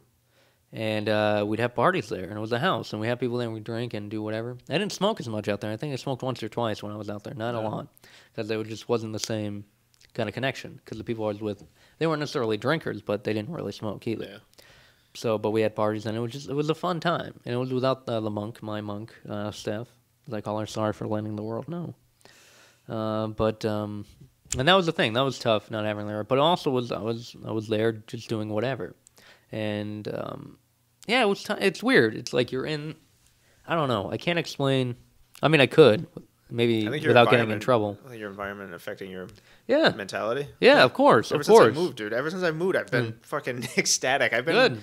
You have a room. Yeah, my whole outlook has changed. I have windows. It's fantastic. For anyone who didn't know, I was living a couple of years in I lived in a basement that a buddy of mine had an extra room, and it was in a basement. I had no windows. It was an abandoned prison. I lived down there for like 2 years, and like it's funny. Like it just after a while. I never went there. I went outside of it. I didn't really have people over because it wasn't really like it wasn't really a fun place to hang out. I mean, it was just the toilet didn't have a door. But like it was just. I don't know. It's weird because like it taught me a lot about patience. It taught me a lot about like my ability to maintain a level of sanity, I guess, in an environment. Did you save up at all? Yeah, of course I did. Yeah, that was the idea, was to just be able to pay some shit off and get a nicer place at some point. And it was nice, and it was such a weird, interesting experience. Like the experience, I feel like taught me a lot. But now it's like I have like these I feel like they're privileges, and like a window is a privilege. Like I think it's nice to be able to like have a breeze come into your room. It's just like all these weird little things that I took for granted, and it's just kind of nice now. It's made me feel a lot better about I don't know things, but it's just kind of changed my attitude all around. I've been much happier the past couple of weeks, which is nice. So no, that's good. Happiness. Well, it's fun. Do it today. Yeah, get it off. Yeah. Happy. I believe you are with now the incredible Caruso twins. Yeah, the couple of Italian broads I'm living with, and it's pretty interesting because they do a lot of the things for fun that I don't think is fun, and it's just weird to me. Like I'll just sit there, but like I try to attract. I do try to figure it out, and like the other day they were all like listening to like some sort of weird like house music or whatever you want to call it, but like whatever you kids are jamming to. Yeah, so you rascals is like a beat came up that was kind of tribal, and I was doing dishes, and like this weird tribal beat came in, and like it got like into my head. Like I immediately recognized it as like a primal tribal beat, and like it kind of. And then we all had sex. I thought it was interesting. And like it just kind of made me realize that like even though this isn't particularly my thing, I understand the power that like certain music has over people, and like how jungle beats those. Yeah, well, it's just kind of like even though it's not my particular thing, like the stuff that they listen to, they'll gather in droves to listen to it. It makes them happy, and like these people all will just get involved with it. It's just interesting to me. Silly ethnics. It's such a segue. Music is like such a segue into the human spirit and like what people. Really, John? Yeah, Why don't you tell me? Why don't you tell me? Oh, fuck you! I'm done. Beethoven was a queer. He might have been. Actually, I don't know much about Beethoven's second. But I do know about Judge Reinhold's first. No, he was in the third one. I think so. That's awesome. Or he was in, and Julia Sweeney was in it too. Oh my god. Oh my god. Well, yeah, I don't know, man. That's good to hear you're on the up and up. And with life. Like moving out of that dungeon. Yeah, I didn't go in. I pictured it being just like kind of like a dungeon. It kind of was. Yeah? It kind of was. It was kind of cool though, because like at the same time, it was such a weird like mental thing to get over. Like it really was, because like you go down there without a light on, it was pitch black because there was no light, pitch black. How do you get down? I got to the point where I could walk down the stairs without any lights on at all, and I knew where everything was. Like I adapted to my environment. Like that's exactly what it was. Fucking. I know, but that's you're what like it a was. French prisoner from the 17th century. I made it a point to adapt to my environment, and that's what. I haven't. I tried living there for a day and quit. Flat up. Shit. Well, all right. It was good to hear about that. And the Avengers. Let's end it with the Avengers and just talk about. Wrap it up. We haven't really talked as much about the Avengers. Listen, it's see it.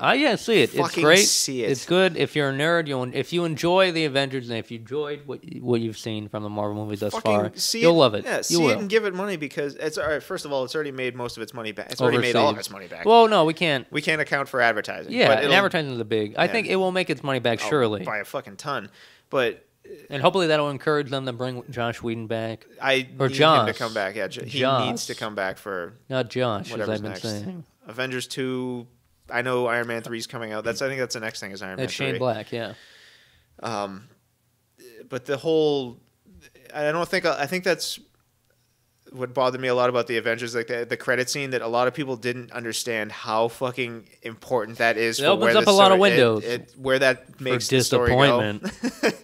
Well, where that takes the universe is like a complete head fuck right there. I was talking to my buddy Ethan. Shout out to Ethan. And he does a thing at Nick's in Worcester. He does karaoke. I think it's a bar in Nick's. So thank your lucky stars, Ethan. We're plugging this shit on the podcast. We'll have him on one day. But yeah, Ethan was fun. Oh, he's a great guy. He won most of the trivia at the fucking party. Well, because I backed off. Let's be honest. I backed off. Let's be honest. You got your Spider-Man poster. You were happy. Yeah, it was actually. And what's another? I mean, all right. I'll sidebar for a second about. Oh, yeah. We will do that for a whole podcast. All right. Put your coochies up. Pull Howie Stern. Put your coochies up to your stereo. And we're going to have you. I'm going to do a little buzz. Do a little buzz and you get off on it, okay? Ready? Well, that's defaming. That's fucking grotesque. But, Yeah, Spider-Man, I don't know. If it's Shia LaBeouf in a Spider-Man suit, I'm fucking... it sucks. I'll see it, but I don't care. Sucks my dingus. Yeah, whatever. But yeah, of course, I'll see it because I'm a fucking... I'm a rat. I'm a rat. And I'm tagged, bitch. Showing my tat. My tat. But Avengers, yeah, go see. Yeah. It opens up a lot. There's a lot going on in it. It's fucking fun. Yeah. It's fucking fun. It's all balls. All balls. It was one of the go best see with a things friend. I've seen in a long time. If you have a nephew, you have a niece, or someone who's nerdy like you, and like you want to impression them with something kind of a fun movie, like a Star Wars-esque type of movie. And this is like the first, like as many countless reviews have been saying. Excuse me. It's a first and a game changer. It really is, for the though. spike. It is in many ways because really it's just a development. It showed that you can make something that big and that fucking blockbustery And that take time. Yeah, and make it right. You can have all these conflicting actors and personalities and fucking egos and all this money involved and special effects, and you can pull it off. And you can not only make it a fun movie, you can make it an actual movie. Like it was filmed pretty well. Like the action was well thought out. It wasn't ever like I didn't know what was going on in the action. Like I feel like they took their time to present it. That is a very good point. Like the action is like as much as we're like, oh, it's an action movie. Yeah, but it's not like Lord of the Rings action. I think was shitty. I kind of think the first Lord of the and my brother actually made a great point. It's like you can't see half of the sword play. Yeah, like, a lot of it's the quick cut stuff. Yeah, and this didn't shy away from it. Like no. You were supposed to see everything that was going on and enjoy it, and I can't be more happy about that.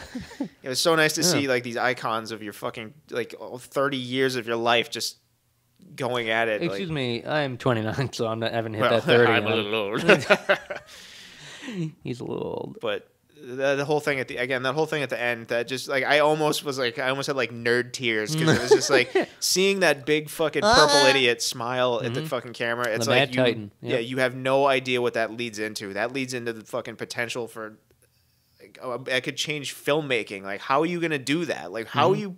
What are you teasing me with? How are you going to pull off what you're teasing me with? Even Kevin Feige, the president of Marvel Films, was talking about another possibility of what they're going to do, and this could expand into what they're thinking about with Avengers 2, doing a Guardians of the Galaxy movie. I heard about that. And it's just kind of like, fucking A. And that expands it into a more cosmic realm. And then that can expand it. Well, I mean, you know what? And that's what the Marvel Universe is. It's a whole bunch of things on Earth, and it's a whole bunch of things in fucking space. It's a universe. It's its own universe. And they open it, as much as, like, I remember Kenneth Branagh talking about, and Jon Favreau talking about the weirdness of, like, you know, mixing and matching for Iron Man 2 and Thor, of like getting the mystical aspect and also having a grounded kind of almost Batman Nolan type of story, which, you know, Iron Man does. They didn't shy away from it in Avengers, though. They specifically call them gods. Oh, demigods or gods. I mean, what they know of. They reference magic. They were like, this is magic. Like, they specifically. What magic? Well, Loki talks about. Yeah, I mean, and like, so does Black Widow. She's like, you know, magic and gods and like monsters. It's like, it's awesome. It's like. And I think that was more tongue in cheeky, but I think they still maintain that level of like, they're trying to make it sort of realistic, but they just kind of balls,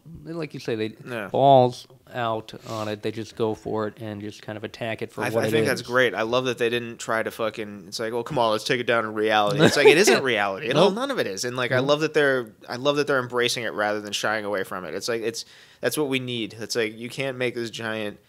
You can't take the Marvel Universe and make it normal. Well, you can try and do certain aspects to it, sure. I mean, it's just kind of like, there are ways you can do it and make it, because, you know, but the movie is supposed to be fake anyways. And, like, with all the Batman movies, like, yeah, Batman would probably break his fucking shoulder, separate his shoulder every time he did stuff like that, too. There are a lot of stuff that, like, looks real, and, you know, whatever. And Batman has a better tone for it, sure. But, I mean, you can definitely do it with Marvel characters, but it's just, there's a level of scientific exploration that either we haven't hit or just is too pseudoscience that it just won't work in this reality.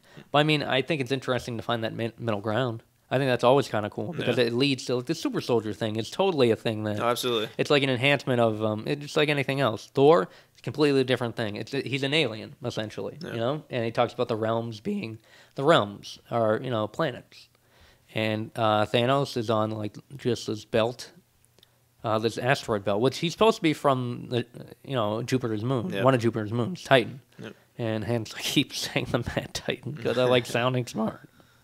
But also, that's what they call him. I think it's pretty cool. Mad Titan. It's just kind of like a fucking mad dog. He's a barroom hero. Bad dude. Yeah. He's such a bad dude. Like, I can't wait. I hope that turns into Infinity Gauntlet. But it might.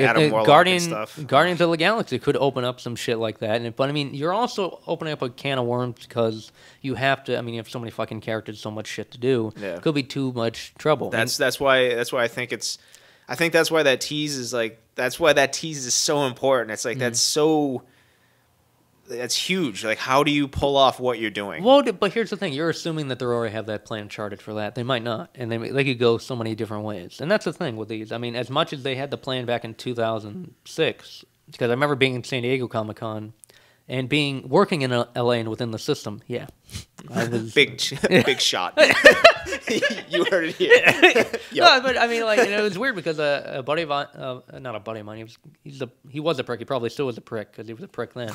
But he told me, because he went to San Diego Comic-Con too. We were in his room and he was like, it was pretty funny because he was one of his buddies was trying to weirdly hit on one of my friends who I also work with. He did a little shimmy shake up to the girl. The old sleaze. Yeah, it was just out of a weird movie. I'm like, what the fuck is he doing? And my friend, her name's Joelle, which I'll plug her in the podcast. And that sounds like I'm fucking her in the podcast. That's okay. That's all right. You were. Joelle. Yeah, it's like yes. No, but a good friend of mine and a funny girl. One of the fucking most epic things ever in my life. The guy kind of shimmies up, and he's like maybe. I think he was like 27 at the time, and I was like 23, and she was like 24. And he's like maybe almost 30. The guy is shimmying up. He's got his black tight shirt on. He's got his slacks on. He's kind of going up. Yeah, shimmy shaking. He's like close to his body. He's like, yeah, shimmying up to her. In a hotel room, we're on one bed. The other people are on the other side of the room. And then she's looking at him like, what? Like giving him the eye, like what? And then she starts laughing at him, and awesome. And then he's like, "Hey, what's so funny?" And he's still maintaining cool. Hey, what's funny? She's like, what are you doing? That's awesome. Trying to hit on me? Does ego just flatline right there at that just point? like, well, that's cool. Just laugh at a guy. And just like, no, dude, you're a fucking idiot. And you didn't treat her like a human being. So you get fucking served like an asshole. And that's awesome. It was great. And that's when you know, like, no, not all women are crazy. Even if they are crazy, that was that awesome element. Yeah. And that guy totally got fucking, like you said, ego flatline. But he handled it like he totally retained character of smooth Gus. He shimmies out backwards the same way. He goes up to some other girl. He's just like, what? Like, we're in the same room. Like, all right, he just shimmies until the next. That's all he does. He just makes it like it's casual from now on. Exactly. It's like casual rape. No, but all right. Like, point of the story, like one of those guys, it wasn't a boss, but he worked there. He was higher up on the chain. He was like, yeah, I know people at Paramount, and they, at the panel today at the Comic-Con, they were talking about like, yeah, they're doing Iron Man, and then a couple of years they'll do Captain America, and then Thor, and then Ant-Man. At the time, Ant-Man was still in the mix of being in it. It's still being made by Edgar Wright. But it's just he's taking his time because it's fucking Edgar Wright and that asshole takes forever. Even though he might be an interesting choice for that. He makes fun movies. Scott Pilgrim vs. the World is an amazing film. You don't care for it? I think I wanted to see it for so long. When I finally saw it, it just kind of. I can't disagree that it wasn't filmed well. I thought it was. It's just something about it. Just I didn't care. Yeah. I didn't care. You don't know Michael Cera just turned you on? I like Michael Cera. Oh, okay. I just didn't care. There was parts of it I really liked. I liked. Chris Evans in it. Chris Evans was awesome. He was awesome. Brandon Routh was awesome in it. Yeah. It had. I might just maybe I just need to watch it again. But I remember just kind of being like, it was okay. I didn't hate it. I thought it was good. Okay. Yeah. Fair enough. I once a weird time. I heartily endorse it, and John's very level-headed about it. But he at that time Edgar Wright was still like in the mix of like he was doing it. I think he was still obviously working on Scott Pilgrim vs. the World, but Edgar Wright's still like, yeah, we're gonna do Ant-Man. He's gonna be one of the core members. And he was like, yeah, they're talking about, yeah, guys, we're doing, like, convincing the crowd, like, no, guys, we're doing this. We're making an Avengers movie. We're doing individual movies and then doing it. And was like, no, that's not happening. No, of course not. Why would you? Yeah. That can't happen. Because they own the rights at that time. That's what we were doing. But, it happened. And, like, then in 2006, it just kind of like that fucking, here we are now. And just they did it. And now maybe DC will get off their ass possibly and do, like, a Justice League. They had their shot. And I guess Joss Whedon was going to do Wonder Woman at one point, and they dropped him. So they must. I don't know. How do you feel now, stupid? Well, DC, I don't know. DC just I don't like. I've had this argument with you guys before. I just don't think DC well, is I don't interesting. Think, but I think Mike put the point pretty well. You haven't really read a lot of DC. But I haven't made that effort as well. I mean, there's some stuff there I think is pretty cool, but there's some stuff there I don't care about. No. And I grew up Marvel, and that's what I read. And I read some DC stuff. Like the New 52 stuff isn't bad. Yeah. It really is a good jump start into something new. It was a reboot, and a lot of people were upset about it. But you know what? I can understand it, and some of it works. And who knows if they'll revert it back? They might. They probably will. That's usually how it goes. Yeah. But get them hooked and then throw them back in. But I don't know, man. That's Avengers. Go see it. Yeah, fucking see it. It's weird because like it's we can't tell you, but just go. Yeah, it's just unbelievable. I've never been so elated watching a movie. Just like it was an awesome time. I'm going to see it again for the third time. I'm seeing it tonight, and I cannot fucking wait to see it again. Like it's just unbelievable. Yeah, it makes me so happy to watch like something I've loved so much my whole life. Go see it with friends. Go see it. Like it's a good fucking movie. It's a good movie you just see with other people. You know what? It is one of those summer blockbusters that are. It's why you go to the movies. Yeah, it's an experience, and it's a movie experience. You can have an art house experience. It's a really good film. Then you have the Avengers. So I mean, satisfy both sides of the brain. Yeah, that's what I say. Yep. But, all right. Yeah. With that being said, why don't you plug some stuff away? Check out mynameisjonahfilm.com. We got free comic book day. You can download it. It's in the download section on the website. Really good stuff. We got a lot of great artists putting together, and what else we got going on? And the promo coming from it. Yeah, we shortly. got the Jonah new. Is it not necessarily a new trailer? It's just kind of a it's like a trailer 0.5. It's a 2.5. Yeah, trailer 2.5. It's just I guess kind of a we're still alive kind of thing. Yeah, we know we need to put something new out there, and this is really fun. Asylumstudios.biz. I'm so tired. I know. I just kind of get a little sleepy. The sun's coming out, I think. Yeah, it's getting nice out. We got JB Inks or Garlic Bread Robot at Arms. Basically, any of the people we feel like you need to check out, go to socktalk.wordpress. Yeah. Oh, that's right. We have a lot of links up there. I've been keeping tabs on. I've been trying to make our website a lot more interactive and fun. LonelyReviewer.com by my buddy Vache Arabian. He does a lot of stuff. I'm going to start writing for him again and giving him video content. Oh, we also have a Sock Talk piece of video content you'll be able to see. John's like, I don't know about this. Go to bed. You'll see just a quick ad. And Open Screen is a thing that actually the last Open Screen in Boston. It's check them out on Facebook. Boston Open Screen. It's on May 8th. That's a Tuesday. It's usually the second Tuesday of every month. It's usually September through May. It's through like the school season or the college school season. It doesn't do it during the summer. You just bring in something under 10 minutes or under, and you can screen it. That's cool. It's like $10. Are you bringing anything? A couple things probably. Awesome. And I don't know if I'll be there because I work. It starts at like 7 p.m. You enter your stuff, and then you just kind of go from there. You watch a whole bunch of stuff. And this, I think this week will be a special short film from a pretty good artist in New York. So It's pretty fun. Comically Speaking, in Reading, Massachusetts, it's right off Route 28. It's one of the best comic book shop you'll ever go to. They usually have 50-cent bins in the back that are just awesome. So you can if you ever just feel the need to, even modern comics in the last 5 years, you'll find some gems in there. And it's pretty good. And I'm trying to think, Same Night Movie Review .com or Same Night Movie Review is every Tuesday. My buddy Steve, who is is half of that, Steve Bouja and Matt Kroll.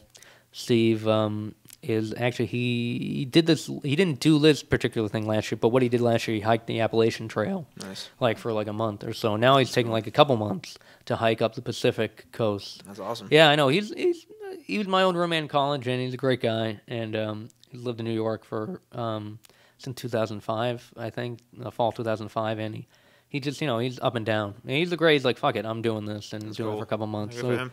Yeah, him. I think they're still doing Same Night Movie Review without him for the next couple months, but he'll be back. But you check them out. They're every Tuesday night at 8, and you can check them out on Facebook and online, Same Night Movie Review, or smnr.com, I think. I'm not sure, but just Google them.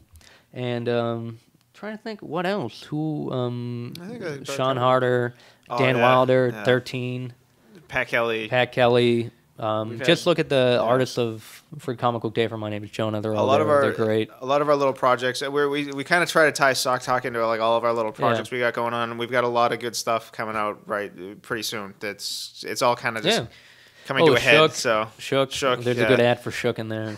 Yeah, I guess. I heard it's a piece of shit. Oh, look, I hurt someone's feelings here.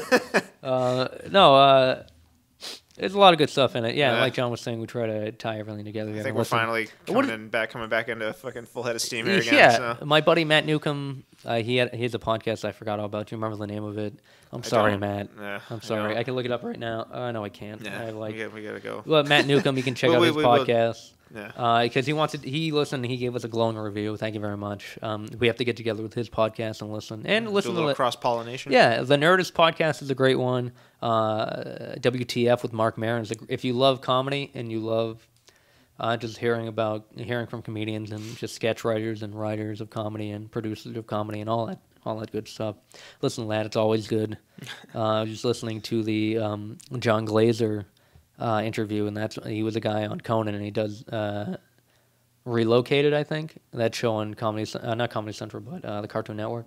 So he's a funny guy, and there's a David Cross interview on there, and Chris Elliott. Nice. I want to hear the Chris Elliott one. Chris Elliott rules. He's pretty great.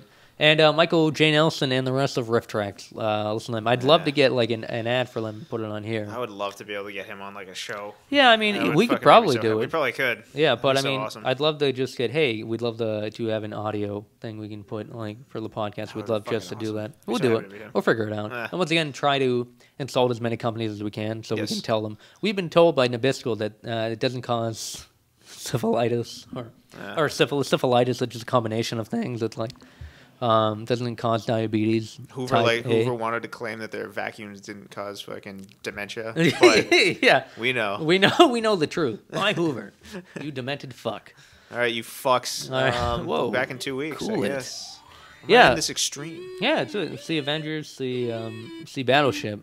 Oh, don't see Battleship. Don't listen to Philly. I think he's bullshit. He better be bullshit. Battleship. You sunk my Battleship heart. How's that? You sunk my fucking soul. Take it easy. Let it.